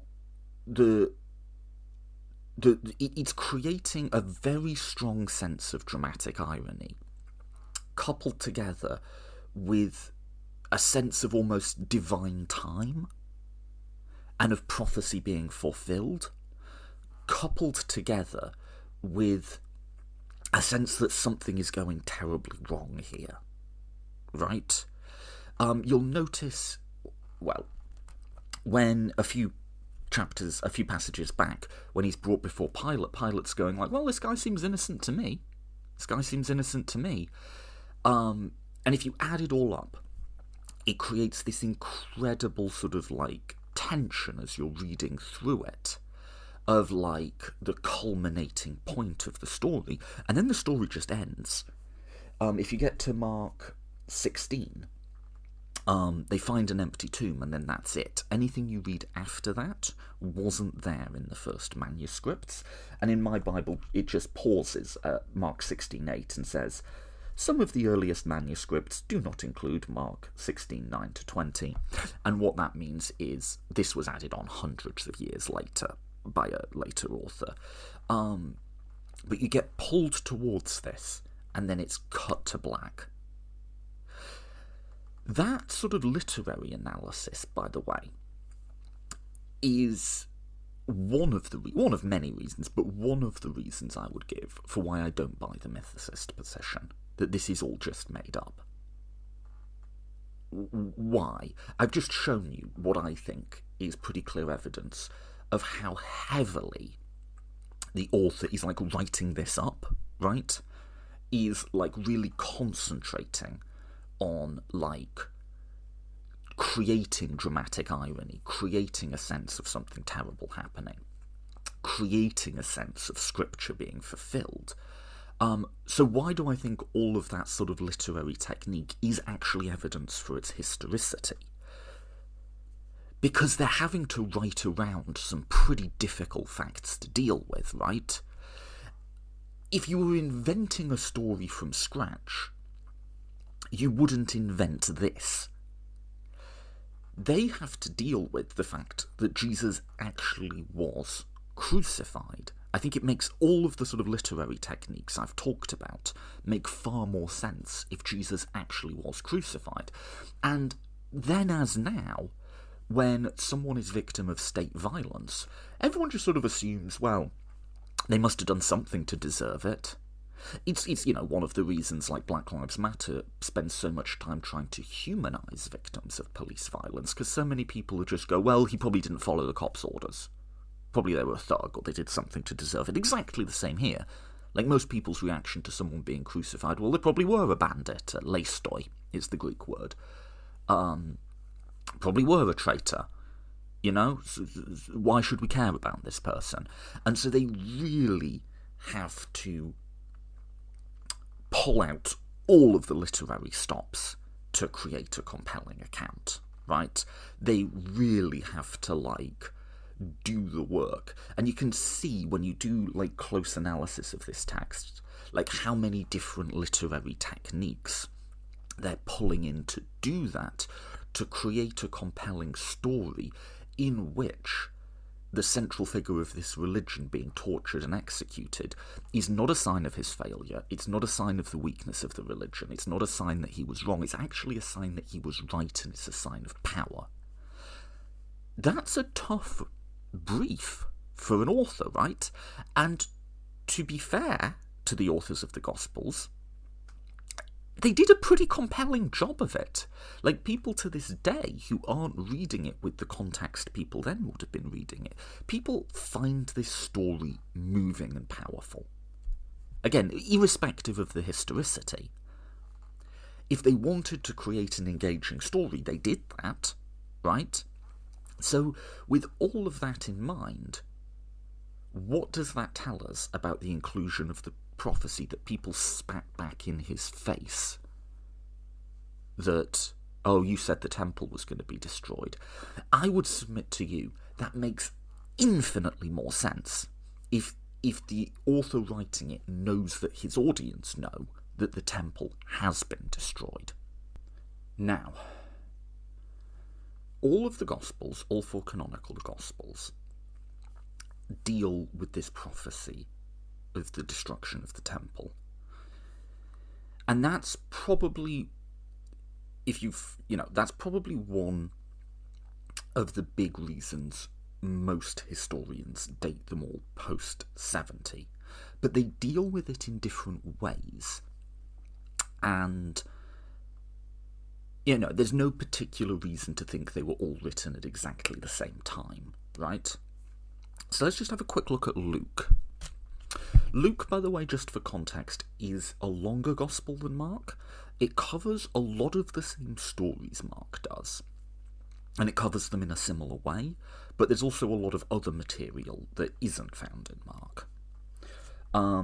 So here's Luke's rendition of Jesus' prophecy of the destruction of the temple. This is Luke 21:5. And while some were speaking of the temple and how it was adorned with noble stones and offerings, he said, he being Jesus, "As for these things that you will see, the days will come where they will not be left here one stone upon the other that will not be thrown down." And they asked him, "Teacher, when will these things be? and what will the sign that they be that they are about to take place? And he said, Do not be led astray, for many will come in my name, saying, I am he, and the time is at hand. Do not go after them. When you hear of wars and tumults, do not be terrified, for these things must first take place. But the end will not be at once. End quote. So very, very similar, but then this little bit tagged in, the end will not be at once. Skipping forward, we've got another very similar bit, very similar, about like false prophets. Skipping to 21:20, the destruction of Jerusalem. Quote, But when you see Jerusalem surrounded by armies, then know that desolation is come near.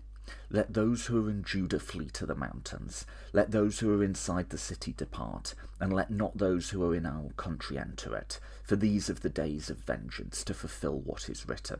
Alas for the women who are pregnant, and for those who are nursing infants in those days. For there will be great distress upon the earth, and wrath against his people. They will fall by the edge of the sword, and they will be led captive among all nations, and Jerusalem will be trampled underfoot by the Gentiles, until the time of the Gentiles has been fulfilled. End quote. So it's pretty similar to what we covered in Mark, right? But there's a few differences. Let me just call apart the differences, and then again, you tell me, how would that affect your perception of its dating, just on a sort of guesswork? So the differences are, the bit about the abomination of desolation has come out, and instead we have a much more specific prediction of Jerusalem being destroyed, being surrounded by armies and then destroyed, which happened, right? And then there's a couple of bits that aren't in Mark about the end will not be at once, and Jerusalem being destroyed is still the starting pistol for the apocalypse. But there's going to be like this buffer zone called the time of the Gentiles between the destruction of the temple and the true end of the world. So, I mean, I guess if you're a literalist, we're still in the time of the Gentiles, right? But never mind that. What's your thoughts on dating for this? I think the only sensible not the only sensible conclusion, the one that makes sense to me, you're never going to do better than that, right? This is a bit afterwards, right? I said before, I don't think Mark makes... I think you can totally argue the case of if it was just before or just after the year 70. But it's not 10 or 20 years after 70. Because again, Mark thinks that the destruction of the temple is going to be immediately followed, or pretty closely followed, by the Son of Man coming back on the clouds, right? Luke's saying Jesus predicted the temple. It's doing the same literary and narrative work in Luke that it is in Mark. But then he's also saying this is like the beginning of the end, but it won't happen immediately. Instead, there'll be a period called the time of the Gentiles. Now, people have this huge amount have been like, what on earth does Luke mean by the time of the Gentiles? And like, we don't get like a tight definition of this.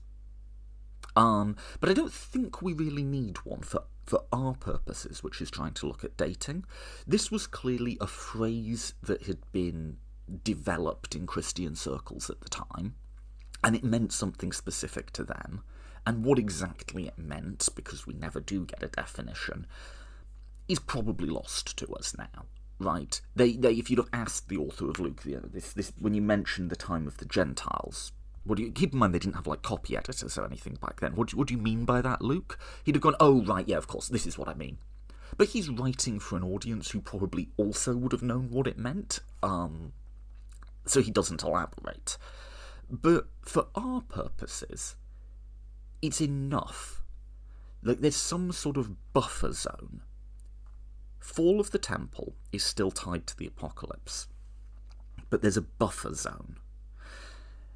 And this is really almost universally how prophetic traditions or religious accounts square the circle of the timelines that they're giving, not lining up with the timelines in the world. So a very obvious one is Genesis says, the earth was created in 6 days. Some people will just go to that, it is 6 literal days, and if science says otherwise, then so much the worse for science. What most Christians will do is say 6 days means like six like periods of creation. But they're not these periods might have been longer than our 24 hours, right? These are like, time zones, right? Same with apocalyptic prophecy today, is there's quite a few prophecies of the end of the world in the Old Testament, and a lot of people will sort of go, but, he says it's going to happen in 365 days, but what they mean by a day is actually 10 years. And so they hang on to the idea of the prophecy being true, but then get really flexible with the definitions of time within that. And that's not unique to the Christian tradition or the Jewish tradition. Any prophetic tradition does that, because, the passage of linear time in our world is not forgiving on prophecy, right? Like, it doesn't feel the need to conform itself to it. And so, if you're not willing to abandon the prophecy as true, but you also have to square that with just reality, you start stretching definitions, right? And so just apply that to this thought about the time of the Gentiles. We don't know exactly what it meant, but its function seems clear enough to me. It's a buffer zone. Okay, so I don't think I need to give the conclusion there about dating. It just sort of falls out. This is significantly after the destruction of the temple.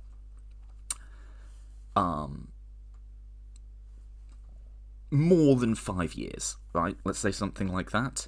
It's got to the point where, like, the end of the world hasn't happened, and so you need a workaround, right? How much later? We don't know. Again, the documents themselves do not date themselves. So all we've got are these context clues, and they're not like 100% definitive. It's just sort of like a series of cumulative judgments of, like, in what time period would this make the most sense? In what time period would it have been weird for someone to write this? I've already said I don't think it's inconceivable that people wrote up a prophecy of the destruction of the temple before it happened, but I think when prophecies get publicised is when they've happened, right? I do think the time of the Gentiles would have been weird if it was written before the destruction of the temple. Like, why would you add that in? Why would you make that a part of your prophecy if it was before the event? Not impossible, but definitely weird, right? It makes much more sense as an after-the-fact workaround. So, if that gives us sort of a minimum date for Luke, do we have like a maximum date? Not really. I think the best that you've got there is you can say, well, how long did he envisage the time of the Gentiles being? For a lot of people today, we're still in the time of the Gentiles, right? But for this, people who read this historically, and what did the author of Luke, again, who probably wasn't called Luke, but what did he think the phrase meant? People generally sort of come to the conclusion that he thought it would be about a generation. And one bit of evidence for that is Luke also includes the saying about some of you who are listening to this will still be alive when the end comes. That's in Mark, it's in Luke, it's in Matthew, it's not in John. So does again, what's your explanation for that set of facts about the text? Just sort of guesswork. Is Matthew, Mark, and Luke are writing in a time when that statement could conceivably have made some literal sense, and John isn't? But this is one, there's many, but one of the reasons John gets dated much later than the other three. In fact, Mark Goodacre says he thinks, and this argument's a bit technical, so I'm not going to go into it, but he thinks that John is aware of that tradition, that Jesus said some people will be living who'll see the end, and kind of tries to just write around it. And there's some statements in John that are kind of like him saying, this is actually what was said. So John's way past the point where that could have been plausible. Luke, is there a date we could give Luke where there's enough of a buffer from the temple being destroyed? There's enough of a time gap that you would need a buffer, but not so much of one that there couldn't conceivably still be a few people alive who had heard Jesus speak. Your guess is as good as mine. 80? 80 AD? I pick 80 because 80 is sort of, that's the answer most historians give. Not all, but most. But it's a guess, and no one claims it's anything other than a guess. Why 80? You've got 10 years since the temple was destroyed. If the expectation had been that the temple being destroyed would prefigure the apocalypse, and the apocalypse hasn't happened, 10 years is enough time that you'd need to start thinking through those sorts of workarounds. It's 50 years out from Jesus' death, so people who were 20 when Jesus was speaking would be 70 now. Yeah, it's just on the sort of tail end of when you could sort of say that with a straight face, right? But, it could be 65, it could be 75, right? We don't really know. But if you add all that up, you just get sort of layers of evidence, right? And none of them are sort of conclusive, but if you hold them all in your head at the same time, you sort of begin to get a profile of what the most plausible explanation might be. I'll give you just one more, but this is a powerful one. It won't give you an exact date, but I think definitely puts us in a range. You remember I said before, the Gospels never talk about their dating, and with one exception, they don't talk about the process of authorship. They don't talk about how these texts came to be written. That's true for all 4 of the Gospels, except for one sentence in Luke. One sentence that speaks to how this document was created. And it's a really frickin' useful sentence, and it's really powerful, and he very directly tells you how this document was created, and it gives you so much that you immediately are left wishing that he'd gone on for a bit more and told you more. And it's the first sentence of Luke. And I'm always a little bit surprised that people sort of aren't, when they debate the historicity of the Gospels, they do it without reference to this sentence. When I say people, I mean you're sort of like atheist versus fundamentalist, like online debates. Historians obviously know this sentence. Entire books have been written. I have read entire books about this sentence. And it's the first sentence of Luke. It's quite a long sentence. It's the first four verses of Luke, but in the original Greek it's all one sentence. And here it is. Quote, Luke 1:1. Insomuch as many have undertaken to compile a narrative of the things that have been accomplished among us, just as those who from the beginning were eyewitnesses and ministers of the word have delivered them to us. It seemed good to me also, having followed all things closely for some time past, to write an orderly account for you, most excellent Theophilus, that you may have certainty concerning the things that you have been taught." End quote. It's sort of a dedication, right? He's writing it for someone, Theophilus, who we have no idea who this guy is. He's mentioned at one other point in the Bible, which I'll get back to. But it gives us an incredible amount of detail, like real specificity, on how Luke's creating the gospel. So first of all, what does he not say? He doesn't say, "Let me write up an account of the things I saw Jesus do." He explicitly doesn't say that, and I think it's very, very strongly implied that he's not an eyewitness. Because he mentions eyewitnesses, he says, "just as those who from the beginning were eyewitnesses and ministers of the word and delivered them to us."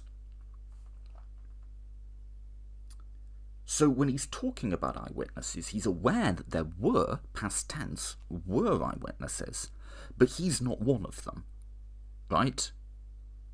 He's saying there were people who passed these stories on orderly to us. And he's also telling us, quite interestingly, that Luke's not the first gospel. He's saying others have done this before me. And so how would you translate that into modern? What would you say? You'd say something like, a bunch of people have tried to document this before, and we also have oral traditions coming from people who were part of our communities who eyewitnessed it. I'm compiling together those written and oral sources, and I'm producing my own document. Something like that, right? Like, that's what Luke's telling us about how he wrote this gospel. And like I say, it tells you so much, and then you immediately want to know more. You immediately want to know, which sources do you have? What are your written sources? It's not like they had exact citations back then or anything. And when you say there were eyewitnesses, are these people that you used to know? Has the author of Luke himself interviewed eyewitnesses, or is he a little bit removed from that? Really, really unclear, right? But I think immediately we can start to do some dating here. This isn't within a generation of Jesus' death. There were eyewitnesses. So I think that tracks with 80 as a rough dating. And that's sort of confirmation bias. I'm reading a date into it, but it's not immediately afterwards, right? At the same time, it's not hundreds of years removed either. Just taking this, that Luke is telling the truth at the beginning of his gospel about how that gospel is written, this isn't, let's just assume for the moment that this isn't a much later text pretending to be earlier, because I think if it were pretending to be earlier, it would just start, I, so-and-so, gospel of Jesus, and writing down, disciple of Jesus, sorry, and writing down the things that I saw. I don't think this is the sort of preface you'd invent, but what he's not saying is that these first-hand witnesses are so far back removed. He either knew them or he knew of them. Maybe he, reading between the lines, maybe Luke knows people who knew eyewitnesses back in the day, right? There were eyewitnesses as parts of these communities within living memory, and Luke's sort of preserving that. Something like that, right? There is one other way in which this little inscription can be quite useful for dating, as opposed, it sort of gives us a general sort of picture of the environment in which the gospel was written, right? I mentioned that Theophilus is mentioned one more time in the Bible. This is the first sentence of Acts. I'll just read it to you. "In the first book, O Theophilus, I have dealt with all that Jesus began to do and teach until the day he was taken up, until afterwards he had given commands through the Holy Spirits to the apostles whom he had chosen." Very simple, very terse, but that tells us quite a lot, right? And like I say, in this, I'm really just trying to give you the data. I'll give you my interpretations. I'll tell you what, like, most historians tend to think. I'll tell you areas where historians are divided. But you can make these judgment calls yourself. What's the first, most obvious conclusion that falls out of that?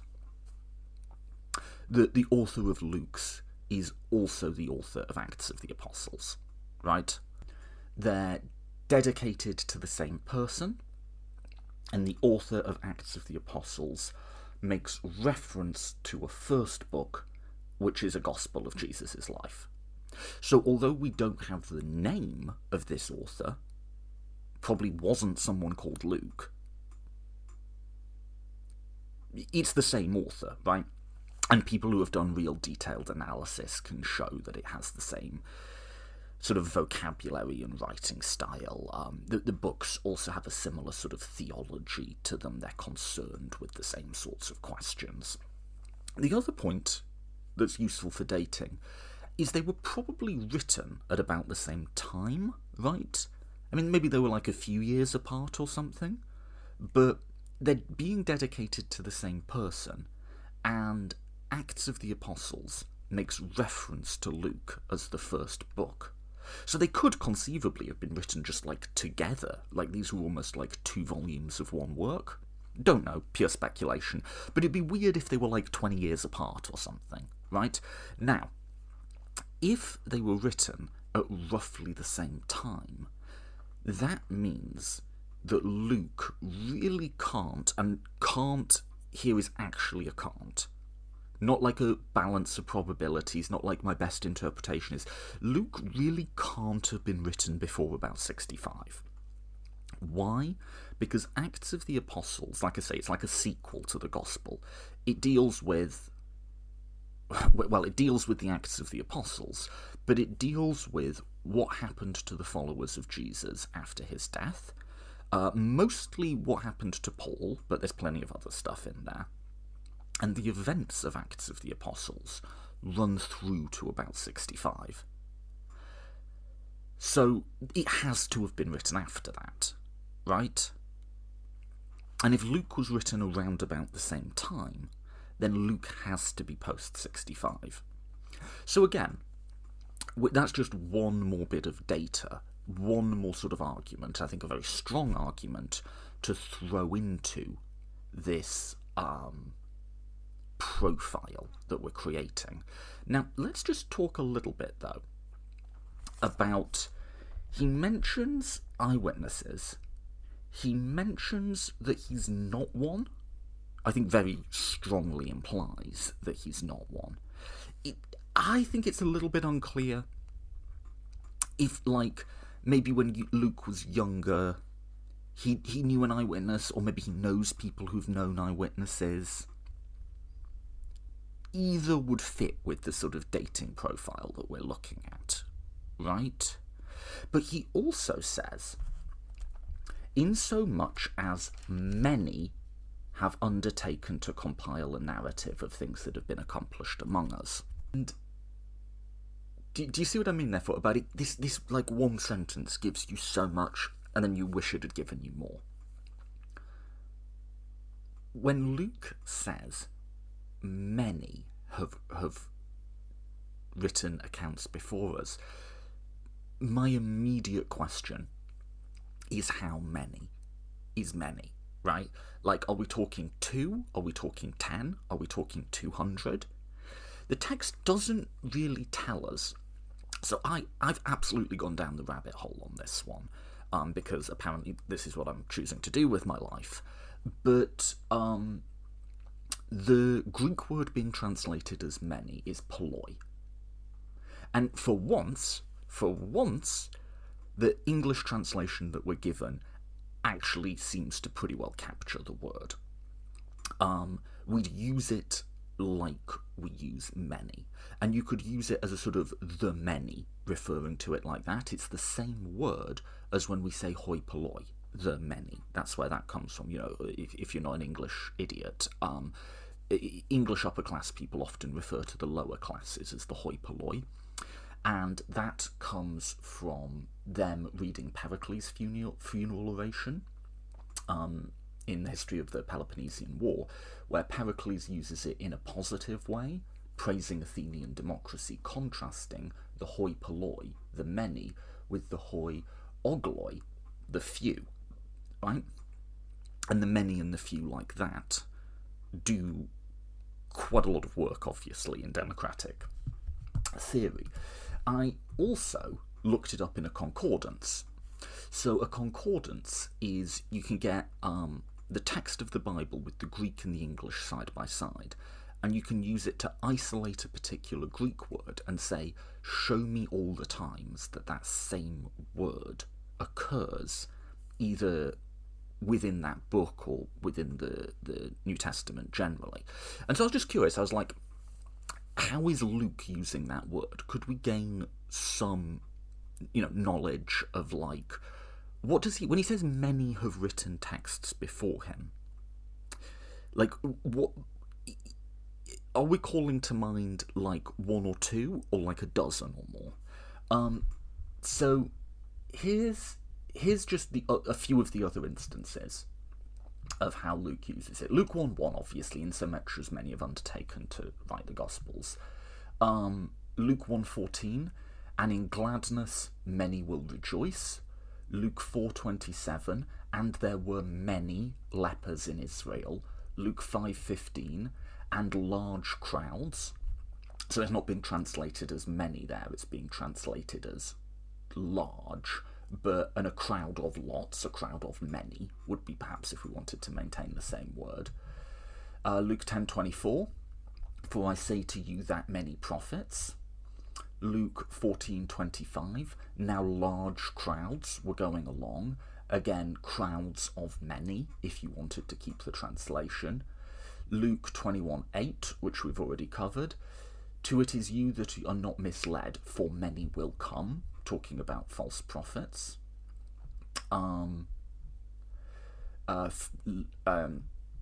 Then we get onto the John ones. But okay, that was like super nerdy. But just at a first pass, it's a word Luke uses a few times. He uses it consistently with how it was used in the ancient world and how it's used in the other books of the New Testament.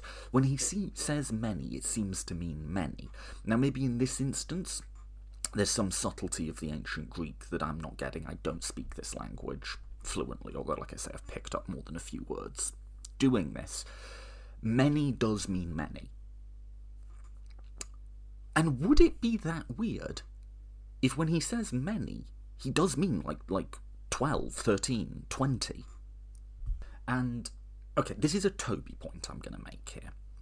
And so take this with even less confidence than you have anything else I've said. But this is where I sort of want to interject my own opinion a little bit. I think many means many. I don't have like a number for you. But I think Luke has a bunch of these, and he's aware of even more.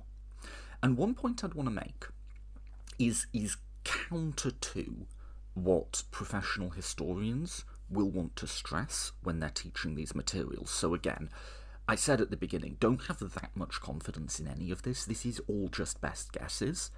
And now I'm giving you a guess that probably cuts against at least some of the tone and tenor of how this tends to be presented. So like I say, your epistemic confidence here should be, bordering on zero. But, hear me out.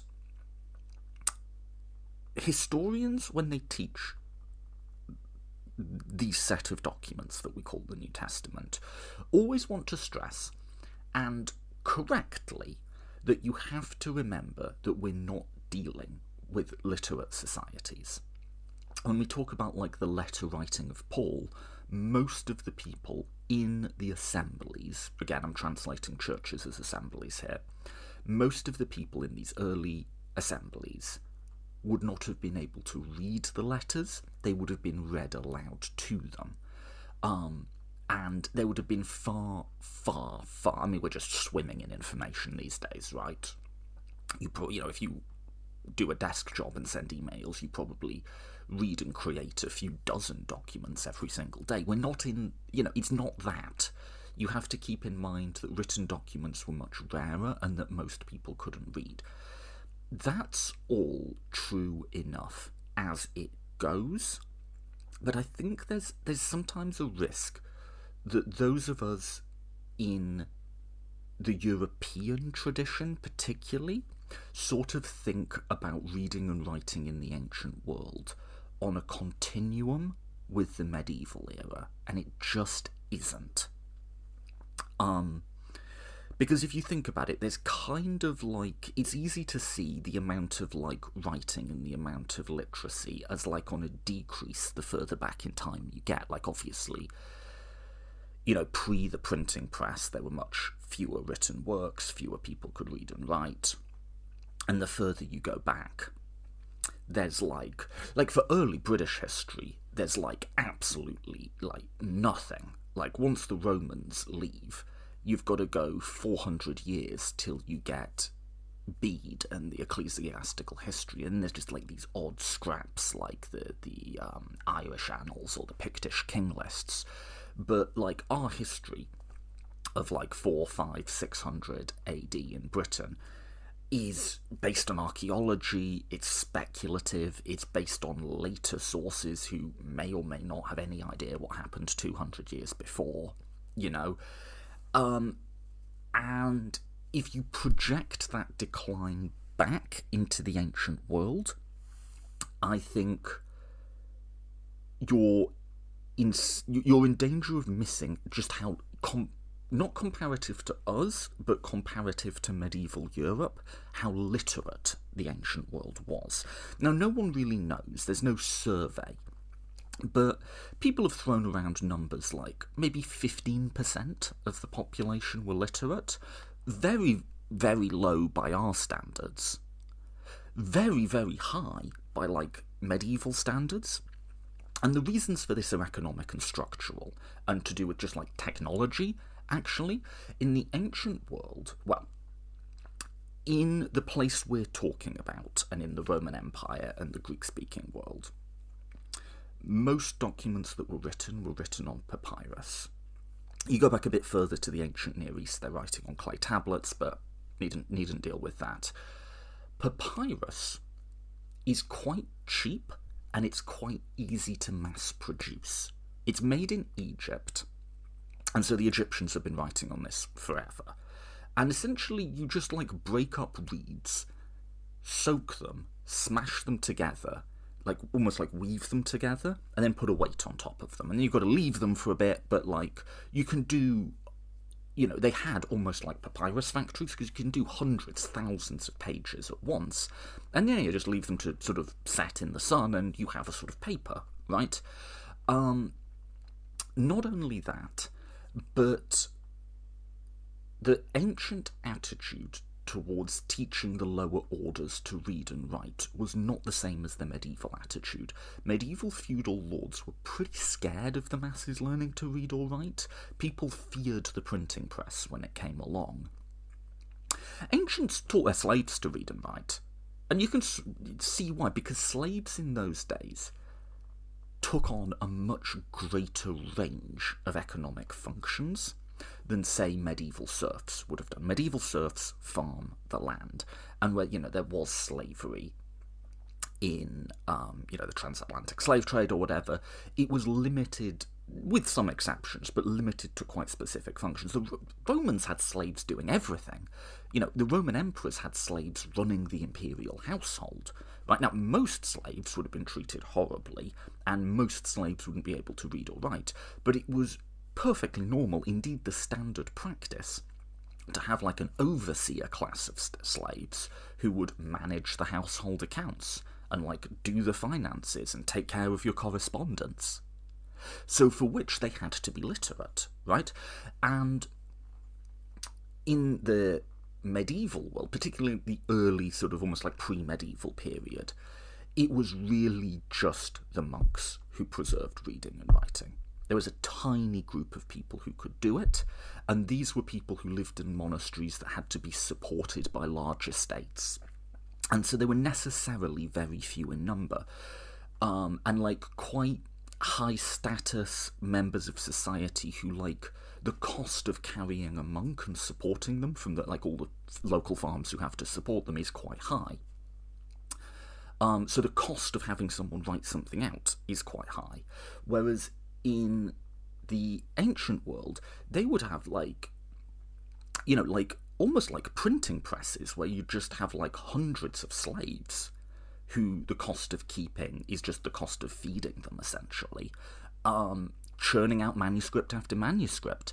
And ancient authors really, some of them are really complain about how, like, in modern days, like, how many trash paperbacks are on the market. They're annoyed by how much literacy there is.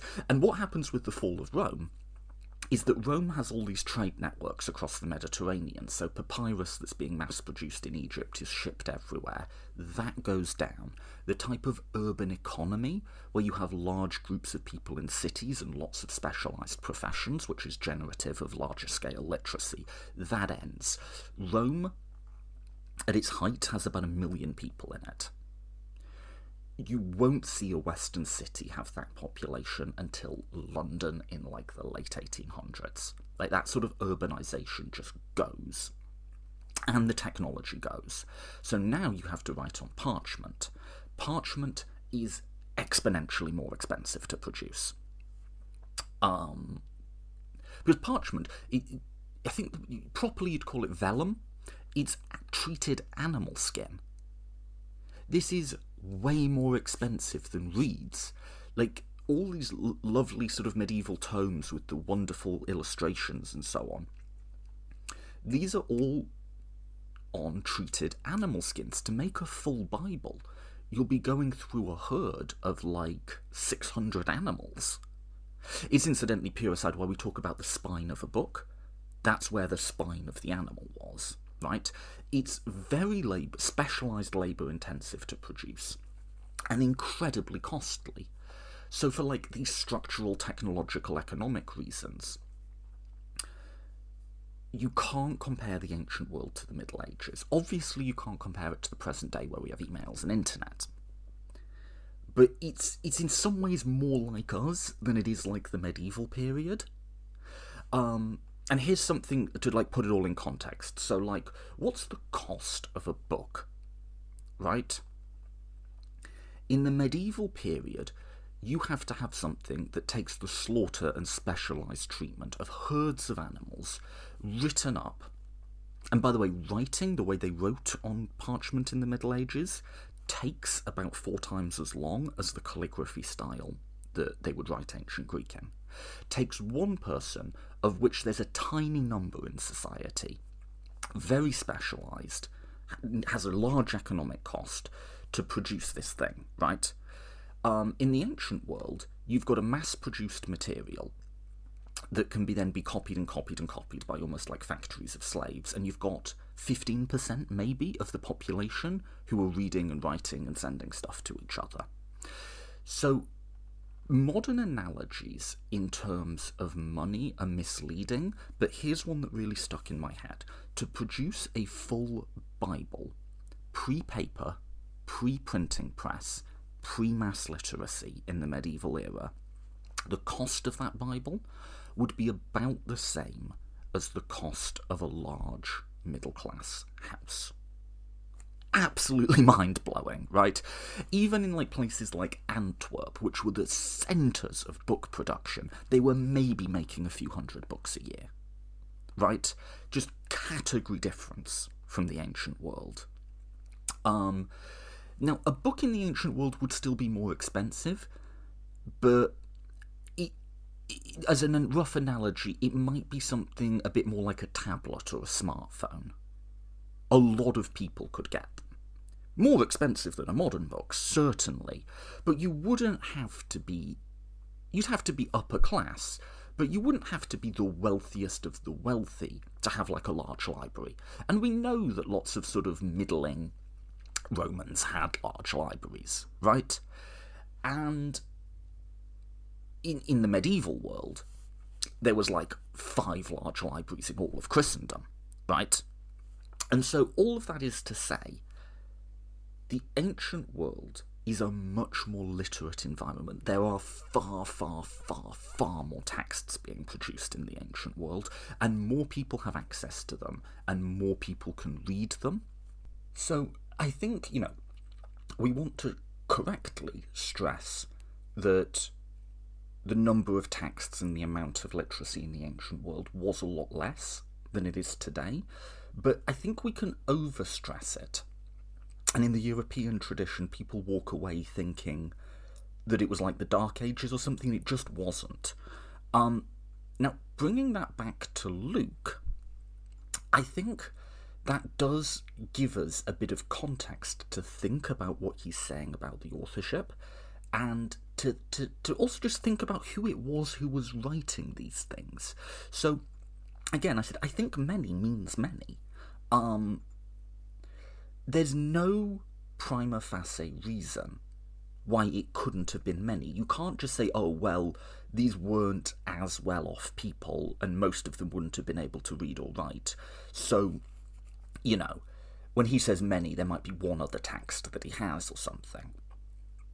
It could be 12, because there must have been, at a minimum, a few hundred other Christians in the world. And we sort of know that because we know that from Paul's letters particularly, all these different house churches and what each had maybe a dozen people in, and you sort of add the numbers up. But there could be more than that. I think probably by this point that it must have been, I think it would have been in like the thousands at least. We know, I've covered this in detail, that a lot of these people were merchants, traders, freedmen. Not the wealthiest of the wealthy, but there would have been at least 15% literacy within these churches. Which is to say, they would have at least, I think, been representative of the society as a whole. I think actually probably a bit more affluent, but again, not like there weren't any Roman senators at this point or anything who were Christians.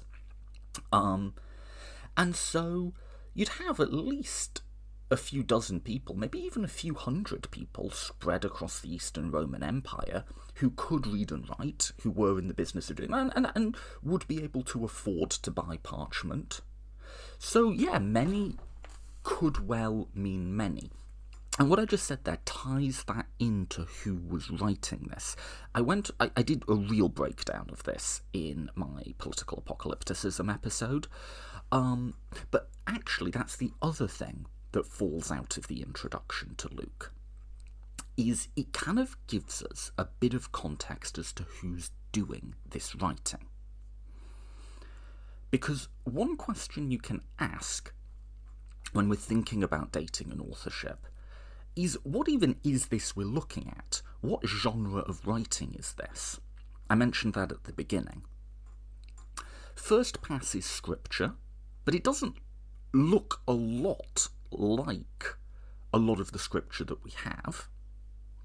Another answer would be that these are bioi, which is a Roman category of writing, etymologically and loosely related to the idea of a biography, but a bit different.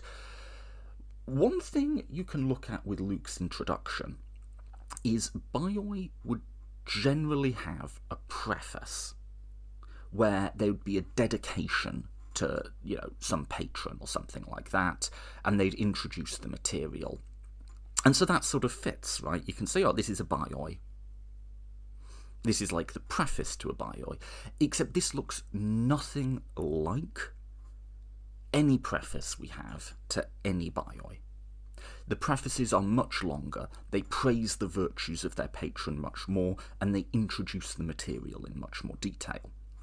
What it does look like is the preface to instruction manuals.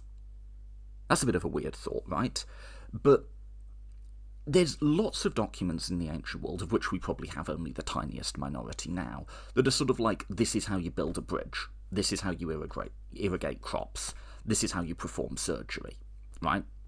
Sort of upper working class professions. Like an engineer or a surgeon today would be like an upper class profession. In the ancient world, think more like skilled manual labour, right? But these people would, by and large, have been literate. And they would write up instruction manuals for, like, how to do the stuff that they needed to do. And their introductions tended to be a lot shorter, a lot more terse, and look a lot more like the introduction to Luke. And Luke was, according to tradition, a doctor, which again, think skilled manual labour more than high-status profession. But that may not be historically true, but it fits, it lines up. So do I think the author of Luke Acts was writing what he thought was like an engineering manual? No, not at all. I think what probably happened is this is someone who's like sort of upper working class, who's literate, but isn't like super... They've not read Horace, and they're not like familiar with like high literature, as it were.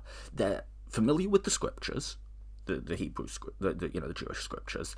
They're familiar with other accounts of Jesus' life, and they're familiar with what they do in their day job, some sort of skilled manual labour. And they don't know the correct form for writing a bioi, so they write the type of preface that they're used to doing when they see and read trade manuals in their regular job.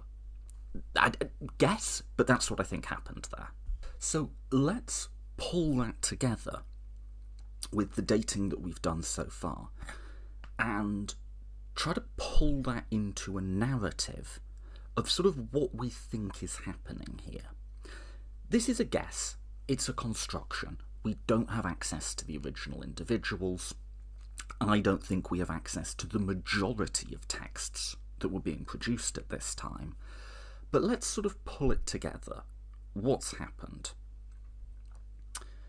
There was a guy called Jesus who was executed by the Romans. We'll put that at 30.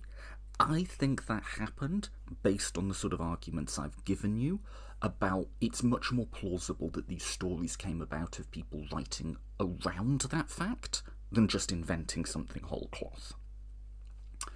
Pretty soon after his death, people became convinced in a surprising way, and I've covered this much more extensively elsewhere, that he had been resurrected. And they began to spread a new doctrine based on his life, based on his death, and based on apocalyptic prophecy, using two features of the world which I've covered. That this was a world that around the Mediterranean was interconnected by trade routes, and there was lots of travel, and this was a world with a reasonable, comparative to, say, medieval times or much earlier history, a reasonable amount of literacy. So you had people hopping around the Mediterranean, of which we have a first-hand source, Paul, going from city to city and converting people to something, right? Maybe even converting's the wrong word, but bringing them into this movement. And they were doing so from the beginning. This was a movement based around texts. From the beginning, Paul was like holding his churches together and theologizing and legislating almost on the fly, like dealing with problems as they came up, through letter writing, which might not have been the norm in ancient religion.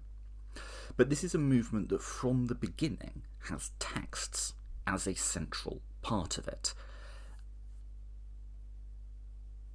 These texts begin to codify.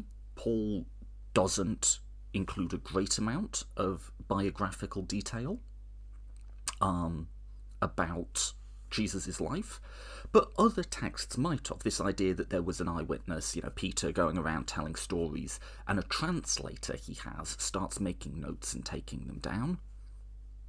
That exact story with those exact people, who knows? But something like that may have happened. These stories may be historical, they may not be. People may be recording the authentic traditions of eyewitnesses, they may be recording the distorted traditions of eyewitnesses, they may be recording stuff that has just kind of been made up, but it's accumulation of texts from the beginning. But it's not a big movement. Like I say, maybe a few hundred, maybe a few thousand people. Then what happens is you get the destruction of the temple. And suddenly, this is something everyone in the world is trying to make sense of. Obviously incredibly horrific and traumatizing for the people involved in it. And this is when that selection process happens that I talked about, of like if you ask 1,000 people to make some prophecies, some of them are going to turn out to be right, and then those are the ones we pay attention to. And that proves the impetus to start writing the Gospels as we know them. There may have been earlier Gospels, I think there probably were in fact, but they probably looked quite different. They probably didn't centre the temple as much as the ones we have now. Paul is definitely apocalyptic. He definitely knows about the temple and thinks it's important, but the whole prophecies about destruction of the temple aren't central to Paul at all, right? Destruction of the temple happens. Some dude, let's call him Mark, probably wasn't his name, pulls together what he has. He writes something that's quite rough and ready, and is like, it's go time, guys. This is it. Right? A bit later, you get someone else who tells us they have access to a bunch of earlier texts. There's probably loads of these floating around. And writes a very similar story, but 10 years later, say, in which he has to, like I say, put a buffer zone in. Like, yeah, the destruction of the temple's important. Yeah, Jesus definitely called it. But, you know, it won't be quite now. And that person pulls on all sorts of things, and also goes on to write a sort of second volume in which he discusses the history of the early church. Probably not 100% accurately. There's a tradition that Luke was a companion of Paul, but Luke says all sorts of things about Paul's travels that contradict what Paul himself says, and says all sorts of things about Paul's theology that Paul contradicts. So that's a separate argument. I don't think Luke personally knew Paul. I don't think most people who study it do. I know Dale Martin doesn't. But that's your, like, history of, like, how we got to this point. And I sort of skipped this, but Matthew, very similar story to Luke. Matthew, the arguments we gave for Luke could almost all be made for Matthew, so maybe Matthew's similar sort of time, around 80. John doesn't include the same amount of apocalypticism. It's more cleaned up. It shows a much greater influence from Greco-Roman thought. And it doesn't include the thing about, like, within the lifetime of some people this will happen. So John's later still, 90, 100, something like that. Hang on, though. You must have thought this while I'm saying this. If Mark is 70, Luke is 80, and Luke is telling us that he's working from other sources, what's the very natural question that crops up in your mind there? While you're pondering that question, let's just have a think about the texts that we just read. Both Mark and Luke have a prediction of the destruction of the temple. Now, I focused on the differences. Luke doesn't include the abomination of desolation. He says instead armies will surround Jerusalem. And he also has this line about the time of the Gentiles. So those bits are different. But the rest was very similar, right? Like, absolutely similar. Like, actually, if you put the original Greek next to each other, word for word similar. Now, you might want to take a break point or something. This one is going on. But now we get to one of the really hard results. Because so far I've been saying, look, this is the text. What do you think? This is what people think. This is what I think. But it's all just sort of a judgment call. And, you know, you can say, well, look, maybe that's as good as we can do. If you're working from anonymous texts that tell you nothing about their dating and virtually nothing about their authorship, all you could ever really hope for is kind of a balance of probabilities type thing. It's all just a bit wishy-washy at the end of the day. But now we get to one of the results of textual criticism, one of the most famous results of textual criticism, that I would argue, most scholars would argue, is not a balance of probabilities thing. It's a beyond reasonable doubt thing. It's one of the things I think we can know about authorship and dating in this period most concretely, most certainly. And it proceeds from nothing more than a careful line-by-line reading of the text. Welcome to the synoptic problem. So, I think this one is really cool. And again, I'm going to try and talk you through the problem and the data rather than just say this is what most scholars believe. I'm not going to be able to cover all of it because there's a huge amount of data for this one, but I'm going to try and give you the outline of the arguments. And then there are, if you want to go into the synoptic problem, there's a lot of lectures on this online. What does that mean, first of all? What's synoptic and why is it a problem? Synoptic just means same. Here's the issue. What I just showed you between Mark and Luke, where you have really close agreement between those two texts, is the case for big chunks of Mark, Luke, and Matthew.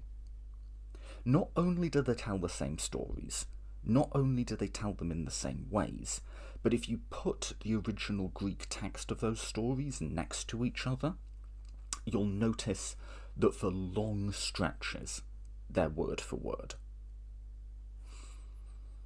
You get, to use a slightly technical term, I'm getting this from Ian Mill's lectures on it, high strings of verbatim agreement. 20, 30, 40 words in a row that are exactly the same. There's 661 verses in the Gospel of Mark. Of those, 600 are also in the Gospel of Matthew. These basically cannot be independent works. If the analogy of there's a car crash and there's 4 different witnesses giving their own recollection, if I asked 2 people to independently tell me about something that happened yesterday, let's say 4 people had the misfortune of having to listen to all of this podcast, and I asked them, okay, tell me what your main takeaways were. How much verbatim agreement would you get? Maybe if there was a particularly memorable thing I'd said, people might be able to quote that exactly, but not just the quotations, but stuff like editorial interjections, stuff like let the reader understand, are verbatim agreement. So not only have I got 4 different people giving me verbatim the same thing, but they're all saying verbatim, oh, and this was my favourite bit, in the same language. Not only that, but they're reporting on what I've said in a different language to the one in which I'm saying it. Jesus spoke Aramaic, the Gospels are written in Greek. The fact, incidentally, that they're written in Greek doesn't tell us a huge amount. Greek was kind of the lingua franca, so that doesn't mean that these couldn't have been people who knew Jesus. We think that for other reasons. It's really not possible. These repeated instances of verbatim agreement. There's a lot that's common to all 3, that's called triple tradition, and then there's a certain amount that's just common to Luke and Matthew, and that's called double tradition. And I'm going to, just for this, I'll just focus on the triple tradition. Put it this way. If the 2 bits I read you about the destruction of the temple, if you're a college professor and you're marking 2 essays that show that degree of verbatim agreement, you would immediately flag that up for plagiarism, right? Now, plagiarism's maybe a bit of a loaded word. It's debatable if ancient authors thought about it the same way. Maybe they did, maybe they didn't. For our purposes, it's enough to say that somebody is copying somebody. They have to be. Like, and it's not just that there's the odd stretch of verbatim agreement. Like, most of these Gospels are verbatim agreeing with each other, but in different ways and with changes. Right? So, who's copying who? Now, I've already given you a pretty big hint, right? In that I've said, here's our reasons for thinking Mark comes first, Luke comes second, and Luke tells us he's using other sources. So it's pretty intuitive to say, well, it would kind of make sense to say that Luke is copying Matthew, and so Luke is copying Mark, and you can just see that in the text. You just imagine this. Luke, it wouldn't be like you've got a computer or anything. He's got one scroll in front of him that he's sort of reading from, and then he's writing on a different scroll, or maybe even he's reading from this scroll aloud, and a scribe is taking dictation. So he's reading through, and he's copying word for word, with like minor grammatical changes, phrasing changes, but a lot of it's just going in. Gets to the bit about the abomination. That comes out. Armies of Jerusalem comes in, goes back into verbatim agreement, and then adds on a bit at the end about the time of the Gentiles. You can, if you know that Luke is later, you can just see the copy edit in the text, right? What's cool about the synoptic problem, though, is you don't have to rely on that. Right? Like, with context, you know that makes sense that it's Luke who's making those changes. But the synoptic problem is so rock solid, really, as a proposition. At least Markian priority is so rock solid, there's some bits of it that are contentious, that you don't need to. You can do this from first principles. I'll cover a bit quite fast, but I'll link when I put this up to resources if you really want to go through it. It's pretty incontrovertible that someone was copying someone. You just don't get that level of verbatim agreement from independent sources writing in a different language. Like, this is literally what plagiarism software does. It checks for verbatim agreement, right? This would instantly flag. Any individual story in the synoptics would instantly flag for plagiarism, much less all of them combined, or almost all of them, right? So someone's copying someone. Who's copying who? Well, you've got all sorts of possibilities. Maybe Luke's copying Mark, as we've been talking about. Maybe they're both copying Matthew. Maybe Matthew's copying... You know what I mean? On a first pass, it could be any way. There's reasons to focus on Mark first, and that is, it gets called Mark as the middle term, which is sort of to say that Mark is like the common denominator. When all three are telling the same story, Mark's the common denominator between Luke and Matthew.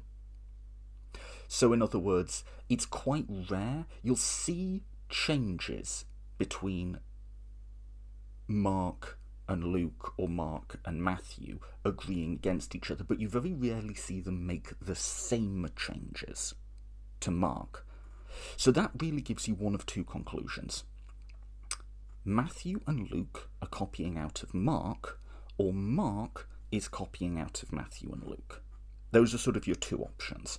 And once you start to fill in the data, not only will it become clear which one that is, but it will sort of rule everything else out anyway. So the middle term stuff, if you didn't follow that you don't need to. Once you get all the data in. So how would you do this? This, I think, once you wrap your head around it, it feels so cool. Because it's like, actually, it's not that hard. Like, there's a lot to go through. We're talking about line-by-line readings of almost the entire New Testament. I'm literally going to give you one example. Right, just one. But once you sort of get it, it's like, yeah, that makes so much sense. And it's like, once you internalise the argument, you're not saying it because, oh, this is what the majority of scholars believe. Like, you get it. Like, it's absolutely convincing. So I'm going to read you two passages that have a high string of verbatim agreement.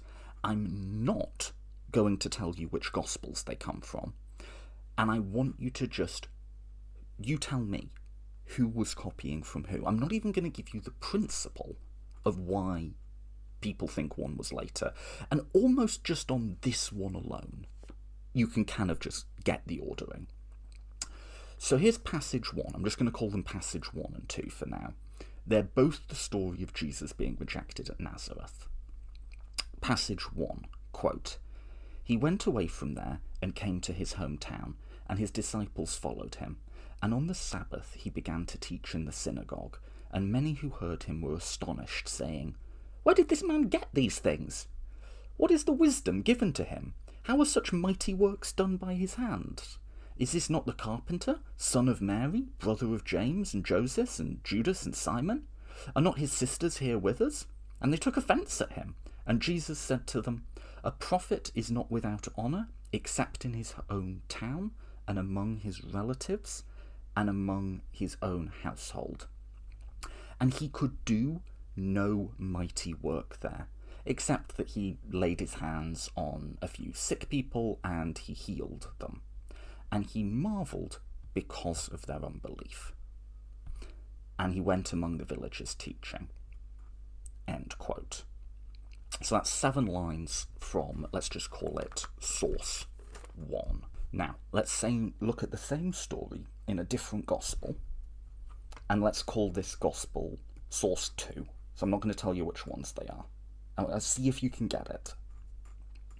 Quote, "And when Jesus finished these parables, he went away, and coming to his own town, he taught in their synagogue, and they were astonished, and they said, 'Where did this man get these wisdom and these mighty works? Is this not the carpenter's son? Is it not his mother called Mary? And are not his brothers James and Joseph and Simon and Judas? And are not all his sisters with us? Where did this man get all these things?' And they took offence at him. But Jesus said to them, 'A prophet is not without honour, except in his hometown, and in his own household. And he did not do many mighty works there, because of their unbelief.'" End quote. So, okay, source 1, source 2. They're clearly copying each other, right? It's verbatim the same. Like, there's a slight difference about which members of the household are named. That's not important, I'll tell you that right now. I'll tell you that for free. They always used to say that in the north of England. I'll tell you that for free. Put your money away. Anyway. But it's the same, right? Someone's, again, if this went through a plagiarism software, it would set it off, right? Like, if you were quoting that closely in modern academic norms, you would have to put a block quotation in and cite, right? Now, maybe the norms were different then, whatever. Again, for our purposes, it's enough. Definitely a literary dependence. Maybe they're both just working from, like, some third source. That is technically possible still at this point. I think the change gives it away, though. Did you catch the change? In source 1, Jesus could do no mighty works there. Sometimes it's translated as deed of power. But he can't do any big miracles there in source 1. In source 2, a single word changes. And I think this single word's enough to get who's copying who. In source 2, Jesus doesn't do any mighty works there. Okay, who's copying who? And I'll give you a clue here. Try it both ways. Did someone change Jesus couldn't perform any miracles to Jesus didn't? Or did someone change Jesus didn't perform any miracles to Jesus couldn't? I assume I don't know. Let me know. I'll be super curious. Let me know if you got it. And again, the got it assumes there's a right answer out there. This is all just our judgments based on the texts. But what almost everyone thinks is if you're a Christian writing about Jesus, the word couldn't might make you feel a bit uncomfortable there. Jesus wasn't able to perform miracles? Now, there's all sorts of ways you can sort of explain away that, and he's still the Son of God or whatever, but you're a Christian, you're copying word for word. Jesus couldn't do anything? Let's just change that to Jesus didn't do anything. You're not really falsifying the text, you're still preserving the direct quotations. Let's just change that to didn't. So, source 1's Mark, source 2's Matthew, right? Now, I'd say just on that instance, you've got like a balance of probabilities best guess that Matthew is copying out of Mark and making revisions. But if you had other ones where it seemed like it was looking the other way, it would be like, who knows? It's not. What I've just pointed out is a consistent feature of Luke and Matthew's revisions to Mark, which is you go from a lower to a higher Christology, which is simply to say they edit Mark so as to make Jesus more powerful. And all of these changes only go one way. You never get an instance where you've got the same passage, but Jesus is less powerful in Luke than he is in Mark. So what makes more sense? A Christian who believes in this and wants other people to believe in it, kind of beefing Jesus up, so to speak? Or one, what sense would it make for a Christian who believes in this to come across Jesus chose not to do any miracles and think, no, that really needs a change. Let's make it that he couldn't do any miracles. You could come up with an explanation, but you'd have to come up with... It would be much more challenging to come up with an explanation there. And it's not just that. Consistently, Luke and Matthew correct spelling and grammar mistakes that they find in Mark. Again, what's more likely here? It's not impossible that a transcriber will introduce spelling and grammar mistakes to a text that wasn't originally there. It's not impossible, but it only happens one way. And particularly when you factor in that Matthew and Luke both have much bigger vocabularies than Mark does. They both appear a bit more educated. I said earlier it's like 15% of the society, but it's probably on a spectrum, right? From someone who can quickly tally up the household accounts to someone who's deeply schooled in Horace or something, right? They're all on that spectrum, but Luke and Matthew are probably like a bit further down. Mark is a bit... Mark's a bit simple, right? He doesn't have a big vocabulary. He uses the same words over and over and over again, and he makes spelling and grammar errors. And Matthew and Luke clean that up. They also consistently clean up inaccuracies in scriptural citations and in geography. So there's bits in Mark where he's citing Old Testament scripture, but he gets a detail wrong, like he gets the name of a particular king wrong, and Luke and Matthew spot this and change it. Now again, it is not impossible that someone would be introducing those errors to a text that doesn't already have them. But think about it the other way round. If you're copying a text that has a bigger vocabulary than yours, you'd sort of just preserve that vocabulary, right? Instead of consistently dumbing it down to the same like Mark, as I said, always everything's immediately this, immediately this, immediately this. He's taken a text that has a bigger vocabulary than his, and he hasn't copied it word for word. He's translated it back into his own vocabulary. He's introduced spelling and grammar errors where none exist. And he's made Jesus less powerful. And again, these all only go in one direction, and this is why we can be so certain. There's hundreds of them. Hundreds of them. And it's like any one, it might be like, well, that's just sort of chance. It could be this, it could be that. It's sort of a judgment call. But it's a bit like if you keep flipping a coin and you get 5 heads in a row. Yeah, that could be a fluke. You get 20 heads, 100 heads in a row. At some point you're like, okay, this isn't a fair coin. Some trick's being played on me here, right? At some point it just becomes too implausible. And it's not just that. Mark has no birth stories, no virgin birth, no resurrection appearances, no Sermon on the Mount. What makes more sense? Mark is earlier, he's writing with what he has, and he includes that. Luke is writing, as he tells us, with a large number of sources, of which one is Mark, but one, or multiple I think, have other stuff that's not in Mark. And so he adds it in.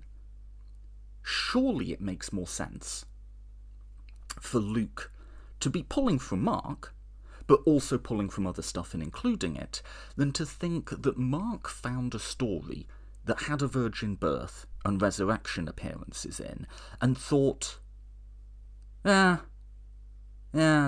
not important. What's really important is this one story about a naked dude running away. That's the one bit in Mark that doesn't appear in Matthew or Luke, is at Gethsemane, someone gets stripped of their clothes and runs away naked. On the thesis that Matthew and Luke are copying out of Mark, they just thought this particular story was a bit weird and they didn't need to include it. Makes total sense. On the thesis that Mark was copying out of Matthew and Luke, he didn't think the virgin birth was important enough to go in, didn't think resurrection appearances were important enough in, didn't think the Sermon on the Mount was important enough to get in, but really felt quite strongly that Luke and Matthew had messed up by not getting this story in of some random naked dude running away. What is more likely? Right? It's not only that. The counter-thesis would have Mark behaving like almost no writer in the ancient world does, in that, on the thesis that Luke is copying out of Mark, you can see where he's lifting from. Now, it's not the same all the way through. The stories appear in a slightly different order in Luke, but you can see a big chunk, like half a chapter, a whole chapter, where it just follows Mark. Often word for word, sometimes with changes. But it's the same thing. He clearly has a text in front of him, and he's just going through making the odd change, but basically copying out. Right? And then there'll be a pause. There'll be some other material that Luke's probably getting from one of his other sources. And then we're back into Mark again. Makes total sense. If Mark has Matthew and Luke in front of him, and he'd have to have both of them, he's micro-conflating, which is to say, he's taking a few words from Matthew, a few words from a few words from Matthew, a few words from Luke, then back to Matthew again, back to Luke again. We kind of write that way now when we have computers and we can go back and we can have multiple documents open at once. Nobody in the ancient world uses sources that way. And the reason's probably quite simple, is if you just think about what the physical act of writing was like back then, you wouldn't, like I say, have a desktop open with all sorts of different things open. You can copy and paste a little bit here, you can go back and edit. You'd probably just be writing a scroll on your knee, and you'd maybe have one other one open to check, or you'd be reading aloud from a scroll and a scribe would be taking dictation. So, Mark would not only, on the thesis that he's copying out of Matthew and Luke, he'd not only have to be making Jesus consistently less powerful, he'd not only have to be introducing geographical and grammatical and scriptural errors where none otherwise existed. He'd not only have made the bizarre editorial decision to skip the virgin birth but include the naked dude running away, he'd be using sources in a way that is without precedent in the ancient world. And there's more. There's all sorts of techniques that have been brought to bear on this, things like editorial fatigue and so on, which is probably a little more complicated than I'm going to spend time on here, but it just stacks and stacks and stacks and stacks. Mark was first, and Matthew and Luke copied out of him. We can know that as certainly, I think, as anything we can know in this story. The complicated question, and the one which there's still some disagreement on, is what's the relationship between Matthew and Luke? The most common thesis is they were written independently, but used a common document between them, which we call Q. This is just a hypothetical document to explain the passages which are common between Matthew and Luke, but aren't found in Mark. Or, more simply, some people say, so Mark Goodacre is probably one of the more famous proponents of this today, more simply, Luke just also had Matthew, right? So Luke's sometimes working out of Mark, he's sometimes working out of this document, which is also dependent on Mark, but has some additional material.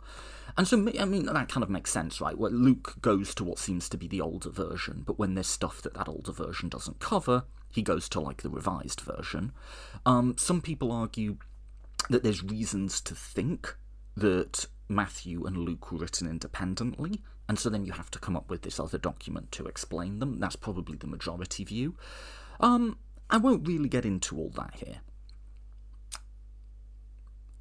What we can really, really know, I think, is that Mark's the first. John's nowhere in this, by the way. John... People argue on if John knew the synoptics. The synoptics are Matthew, Mark, Luke, and they're called the synoptics because they're the same. John doesn't have this, like, strong verbatim agreement.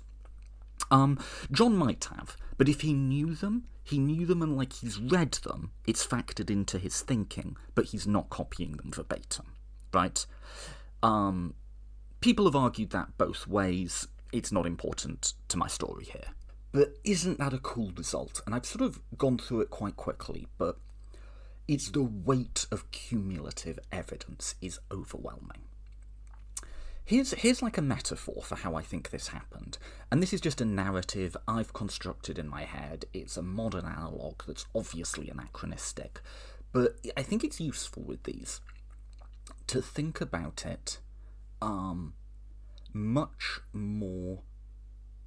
to actually get away from how we think about texts. Because one way of thinking about this is kind of like, Mark is like Jesus' first edition, and then Luke and Matthew are second, third editions, like it's revisions. Sort of.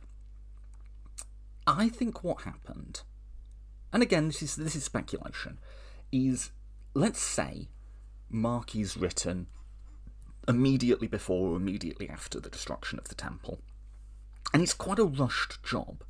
Like, he's like, I say, I think the impetus for Mark is like, shit, we're on. This is it, right? Let's get the word out. Let's get the good news out.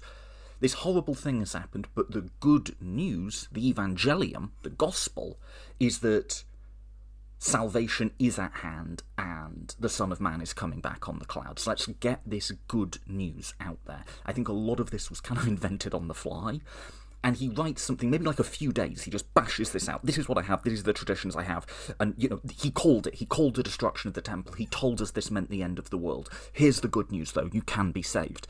But, like, there's a sort of, the phrase that gets used about Mark is there's a brutish genius to him.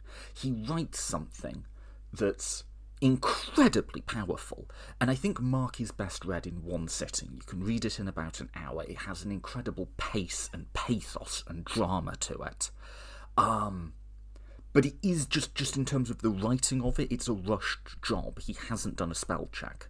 He hasn't done an accuracy check. And he's recorded some stuff that may very well be historical, that has Jesus not being able to do things, you know? And this, like, catches on. It's something that is read aloud in these assemblies that are being used. I don't think in this period what you're seeing is the documents that we end up getting are the ones that, like, the church fathers decided, you know, met the test of orthodoxy, and they censored out the heretical gospels. There wasn't such a thing as orthodoxy at this point. I think it's like which ones proved popular, which took off, you know? And then a generation or so later, Matthew and Luke, they know Mark, they've heard it in churches, but they're perhaps towards the more literate, educated end of the people in these things. They've also read it. And when they read it, they're sort of like, you know, I like this, but this bit here, that's not quite right, you know? And so the analogy I would use is it's kind of a bit like a movie remake. Like, I don't think they were writing, like, to correct it or because they hated Mark. I think people remake movies because they like the movies and they want to put their spin on them. They want to improve them. If you think about, like, Peter Jackson remaking King Kong, you know, there's a lot of that that's, like, obviously dependent on the source material. You've got the scene at the end where he climbs the Empire State Building. It's almost like shot for shot the same, right? And the thought process behind that must be something like, I love this movie so much, I just sort of want to fix it up for a modern audience. I think that's a bit like what the relationship Matthew and Luke have to Mark is. They're doing a remake that, like, is pretty close. It replicates a lot of scenes, but just like with King Kong, they bring in some other stuff that isn't in the original because they think it'll improve it. And that's sort of how those Gospels come to be. John's kind of like one of those sequels that's a bit, like, embarrassed by its source material and is only, like, loosely dependent on it. But again, if you're going with the sequels analogy, you can have a sequel coming out, you know, 10, 20 years, or a remake of the movie not that long after the, like, original movie. Another good analogy for this is video games. A lot of, like, the first era of video games where they're on the PS1 and they, you know, the characters look like little origami models put through a really low-res filter. People really liked those games, and those are only, what, like 15, 20 years old now, but they're like, oh man, like, if we could do this again with modern graphics. And so you get something like the remakes of the Resident Evil games, where, again, there's a lot of stuff in there that isn't in the original. They've cleaned it up a lot and put it in modern graphics and with a modern, you know, controller setup. But there's a lot that's like scene-for-scene remakes. If they remade Resident Evil 2 and 3, I think they're going to do 4. Like, the Raccoon City police station it's the same level, just cleaned up, you know? And they're obviously remaking it because they like the original. And then you get remakes like the Tomb Raider remakes, you know, the Lara Croft games, where they're clearly a bit uncomfortable with the source material. Like, they had Rhianna Pratchett, Terry Pratchett's daughter, talk about, like, what are you trying to, like, bring to the sequel? And it was all about, like, redoing it. It wasn't like, this is what I liked and I want to bring it forward in modern graphics. It was like, well, I was always just a bit awkward about, like, Lara Croft and, like, how sexualized her presentation was in media, and she was treated like a sort of pin-up model, and I wanted to produce a version that didn't have any of that. And if you play the modern Tomb Raider games, they don't have that close fidelity to the originals. There's, like, the key points are there. You've got an adventurer called Lara Croft, but there's not that sort of scene-for-scene remaking of them, or, like, close allusions to it. They've brought a whole load of other stuff in from modern gaming, from, like, the Uncharted series and so on, and they're like, you know, we'll take the basic points here, but we'll just redo it in a modern way. That's John. John isn't going word for word. He's not remaking the same scenes exactly. He knows the same basic story and the same basic detail, but he's like, let's take a whole load of sort of respectable Greco-Roman philosophy and import this in. So Jesus, who stands mute before Pilate in Mark, gives a whole very Greco-Roman philosophic-sounding disputation on the nature of truth to Pilate in John, right? So there you go. That's a sentence this is what we've learned from this. Matthew and Luke are like Resident Evil, and John is like Tomb Raider. Okay. So there's sort of a serious point there, is that I said Rhianna Pratchett was the writer of, I think, the 2013 Tomb Raider remake. And when I saw her interviewed about it, was clearly a bit embarrassed by the source material she's working with. I think John's a bit embarrassed by the source material he's working with. There's no exorcisms in John. Mark is nothing but exorcisms. All this stuff about Jesus putting mud on people and spitting in their face to cure them, completely gone in John. So this is much more of a judgment call. It's not as hard as the synoptic problem, Markian priority.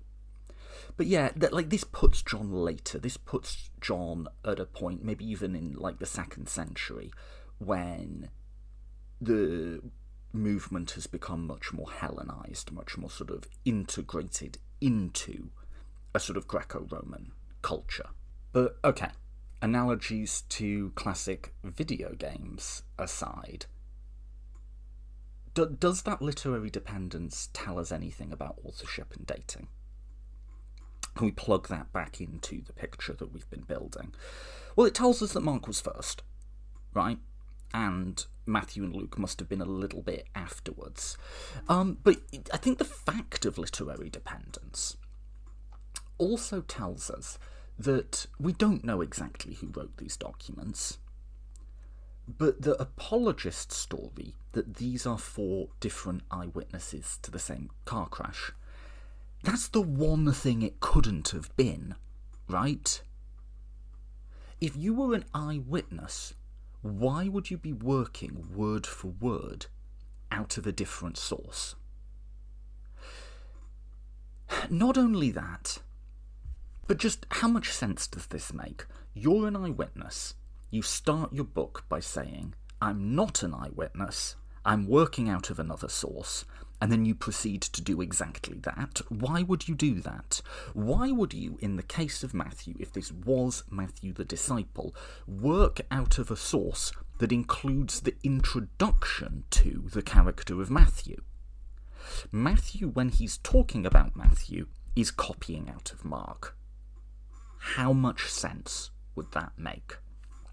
That doesn't necessarily mean that the Gospels couldn't be early, but surely the one thing they can't be is eyewitnesses. Does the Markian priority that I gave you in the synoptic problem, how well does that mesh with the story I've told so far? Perfectly, right? We have internal reasons for the Gospels themselves to date Mark at 70, Luke and Matthew, who knows, let's say 80. Yep, that makes perfect sense of the data. So is that when they're written? Is there any bits? Yep, loads. There's loads of reasons to doubt that. I'll give you one early, one late. One early is that Luke is also the author of Acts of the Apostles. Acts of the Apostles takes us through to the end of Paul's life, but it doesn't know how Paul dies. It doesn't include his death. Supposedly, according to later tradition, he was executed in Rome. Luke doesn't cover that. So does that mean, then, that Luke is unaware of that? Which means that he can't be writing much later than Paul's death? That's an argument, and in which case Luke couldn't be later than mid to late 60s. there's an argument. You just have to hold that in your head versus all the other evidence that I've put forward. Could it be that the other stuff, the prophecy stuff that we've built on, all of the other context clues, our reading of that was wrong? Or could it be maybe Luke just chose not to include the death of Paul for whatever reason? I don't know, make your own mind up. What's more likely? Could it be later? Yeah.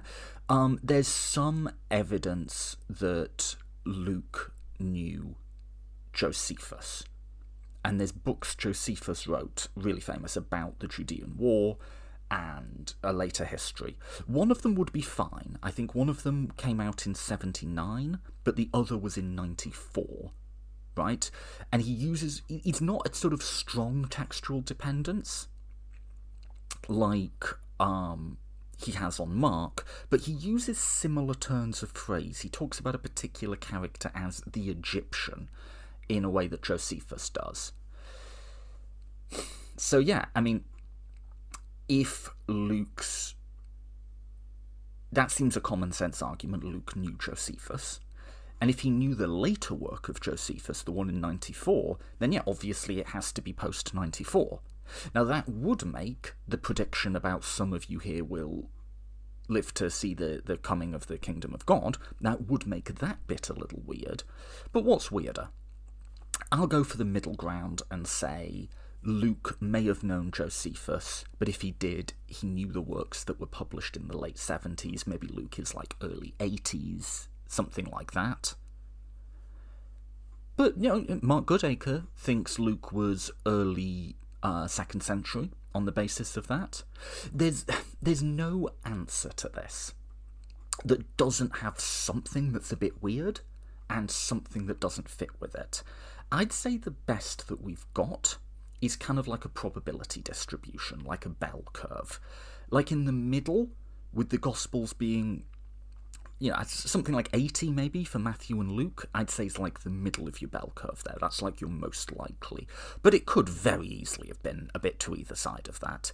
It's not totally impossible, like I've said, that it was like pre-fall of Jerusalem. But that's where the bell curve is getting really low and tapering close to the axis. And then that somehow that like maybe it was actually written before the events that it's describing. It's not technically impossible, but that's like where the line is just asymptotal to the axis. It's few standard deviations out, right? I'd say that's the best that we've got. But with all that said, I think we can have a certain amount of confidence in that. Confidence in the absence of certainty. And I think that's where just the thinking people bring to this text is just so alien to me. Because people want to say, well, if the Bible's not inerrant, then how can we trust any of this? That's just not how we think epistemically about anything. I might read in a history textbook that when Abraham Lincoln dies in the hotel room after being shot in the theatre, someone standing nearby says he's with the angels now. I might read in another history book that someone says he's with the ages now. Totally plausible to me that people could have recorded two different traditions of like what you remember some person saying. I don't stop believing that Abraham Lincoln existed, right? And when you go this far back into the ancient world, there's all sorts of stuff we can use to confirm Abraham Lincoln existed, but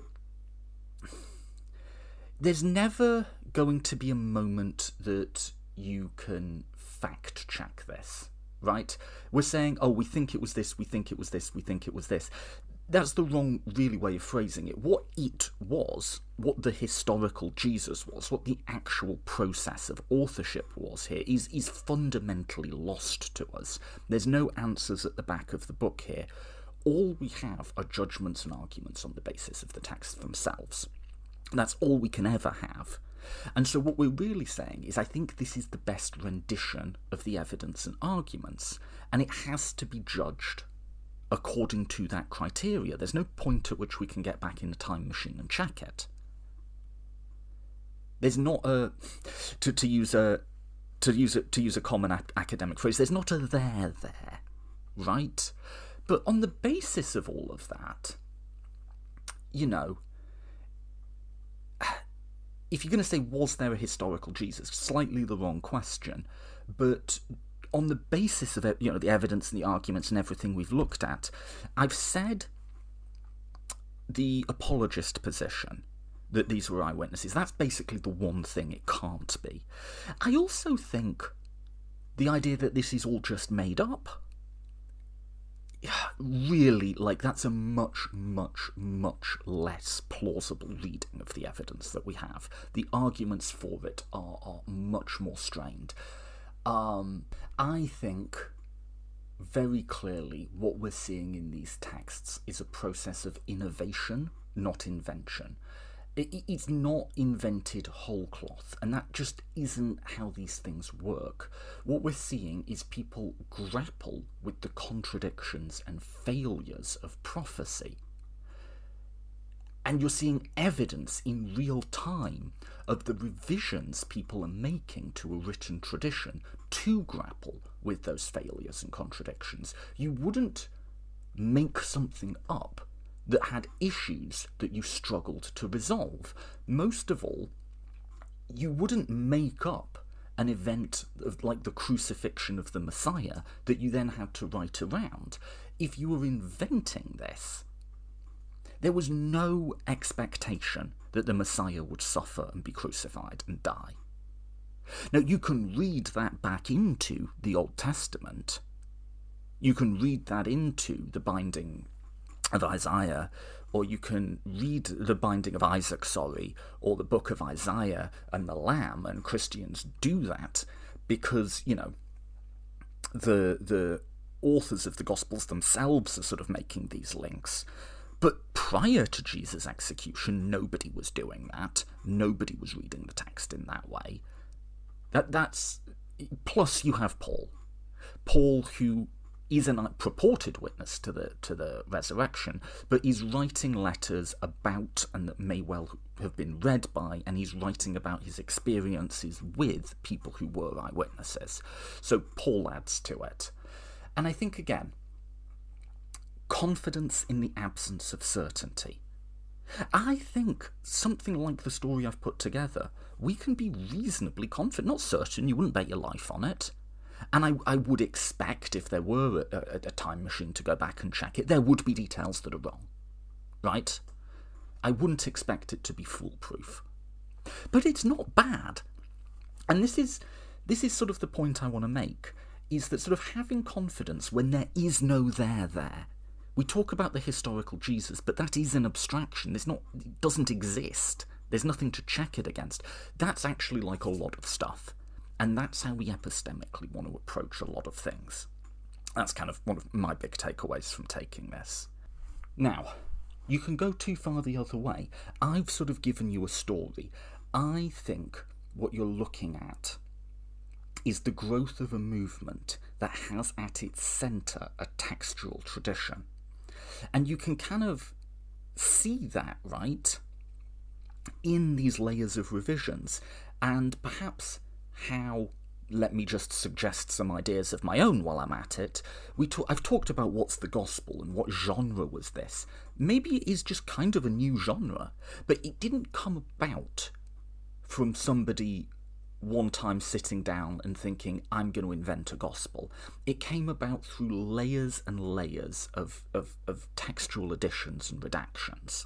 You know, someone maybe at one time, as we saw in the later tradition, you know, writes down some notes. Again, reasonably literate world of someone who's talking. Someone else pulls them into something that's a bit more structured. Someone else, when the temple falls, gets a narrative of it. Someone else revises that narrative and adds stuff, right? And through those constant processes of textual, you end up with something that no one really would have designed, that is kind of a new genre, right? But that no one person created. It's sort of layers and layers of texts. And maybe, just maybe, if you want a theological payoff to this, the process of who Jesus was and what he means, and like, is he one part of a triune God, or was the Messiah, or any of that, we know that developed over the course of Christianity, but again, maybe it developed not as one person sitting down and saying, you know what I think Jesus was X, Y, and Z. Maybe it just sort of accumulated like layers of sediment, of constant revisions, of some nameless scribe seeing the word Jesus couldn't do a deed of power, feeling a bit uncomfortable, and putting he couldn't do a deed of power. Something like that, maybe. I find that so plausible. But I said you can go too far. And here's the other thing you have to be sensitive to. I've got two payoffs. One is we can have confidence in the absence of certainty. I think we can be confident, not in absolute dates, but sort of the bell curve of probabilities that I mentioned. I think we can be confident not that Mark was written in 70, but that is the most likely dating of it. Not that Luke and Matthew were written in 80, but that is sort of the centre of the spread of probabilities, and the further out you get from that, the less likely they become. I think we can be confident in that. The bigger stories that I've been telling, by putting it in the context of the ancient world, by theorising about how I think I went, those are things that feel right to me, but one thing Dale Martin once said to me that stayed with me is often what you have there is you've become comfortable with a construction of your own creation. You've become comfortable with a construction of your own creation. You've turned this story over and over in your mind so many times. You've found something that feels right to you, and you've sort of shaved off the rough edges, and it's settled in your head. But that really just tells you more about you than it does about the evidence. And again, I think that's true of a lot of things. Is, when we're saying this is the sort of morally true theory or whatever, I think we can be confident in the absence of certainty, but I think also at the same time we often become comfortable with constructions of our own creation. And that's sort of my takeaway. But as to why do this, why look at this, that's what I've gained out of it and out of thinking about this. Confidence in the absence of certainty, but also always being cautious about, are you just becoming comfortable with the construction of your own creation? And I'll close with that then. That's like my sort of answer for, like, Toby, you're an atheist. Why read scripture? You've spent hundreds and hundreds of hours on this at this point. Why? Well, I don't really have an answer for Christians. That's up to you. I'm not here to tell you how to pray or anything like that. Going through the historical stuff, that might be interesting for you, but I'm not going to say it compels you towards a particular point of view. For atheists, isn't it just interesting? Texts provide an opportunity to really think about what we can know and why, and also to think about how people actually think.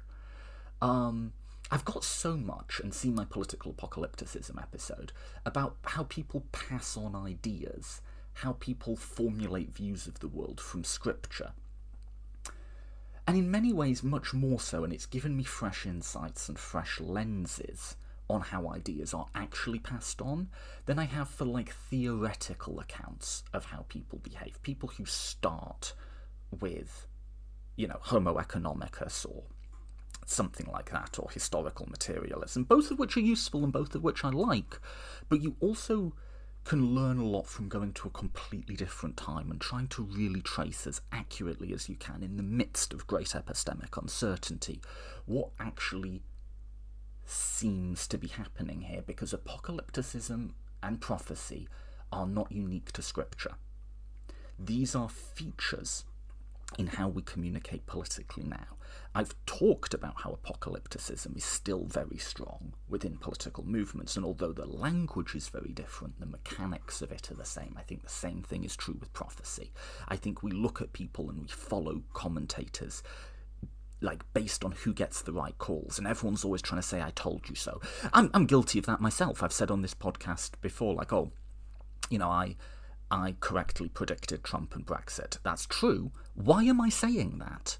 What's going on there, other than just a statement of fact? Well, because I'm trying to add authority to what I'm saying, right?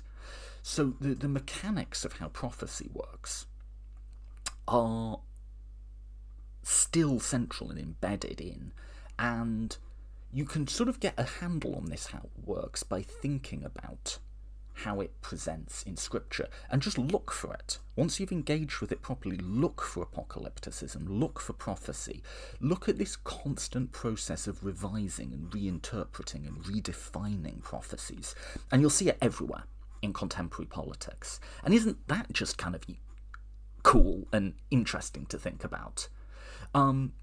Nothing that I've said, though, is unique to Scripture. Why not look at other texts? Why not look at Plato or Aristotle and list like? You can. I do something called the history of... God, I know the name of my own podcast. Sorry, I've been recording for a while. I do something called the Political Philosophy Podcast. A big part of what I look at is the history of political thought. I think it has value, as I've always said, as a source of imagination, not as conclusions. We're not going to implement philosopher kings or something, but as bringing new ways of seeing and interpreting the world to us. Scripture, I will just say this, has the advantage that it's the centre of a tradition. There's a huge amount been written on this, and you're not alone in thinking about it. The conclusions and the arguments I've given you are the cumulative work of a couple of hundred years of criticism, of historical criticism of the New Testament, from thousands and thousands of brilliant minds. You are in an intellectual community. That's sort of true for some texts, like it's arguably true for Plato, Aristotle, something like that, but not as much as this. You have a depth of resources here. Whether you choose to believe in it or not, and I've said many times I don't. I view Jesus in the same sort of light as I would Joseph Smith or something like that, right? But because there is this tradition around it, and because there has been so much at stake here, and people have disagreed about it so fervently, every single view has been battle-tested over the centuries. And reading Scripture properly like this, I think you get so much from. It's not like I get annoyed with the way Scripture is used at me. People can do what they want with it, but when people try to convert me going like, oh, this one particular passage, if you really pray on it, I'm sure it'll mean something to you. No, it's like reading Plato. You've got to absorb the whole thing and you've got to think about it. I've spent God knows how long just on when the texts were written, right? We were at the foothills of engaging with these texts properly, right? And think about how much I've just spun out of that and got out of that. Scripture, in my mind, is no different from Plato. You want to hold it in your head. You want to learn it. And as the early rabbis said, it is not enough to read. You must take it and turn it over in your mind, again and again and again and again.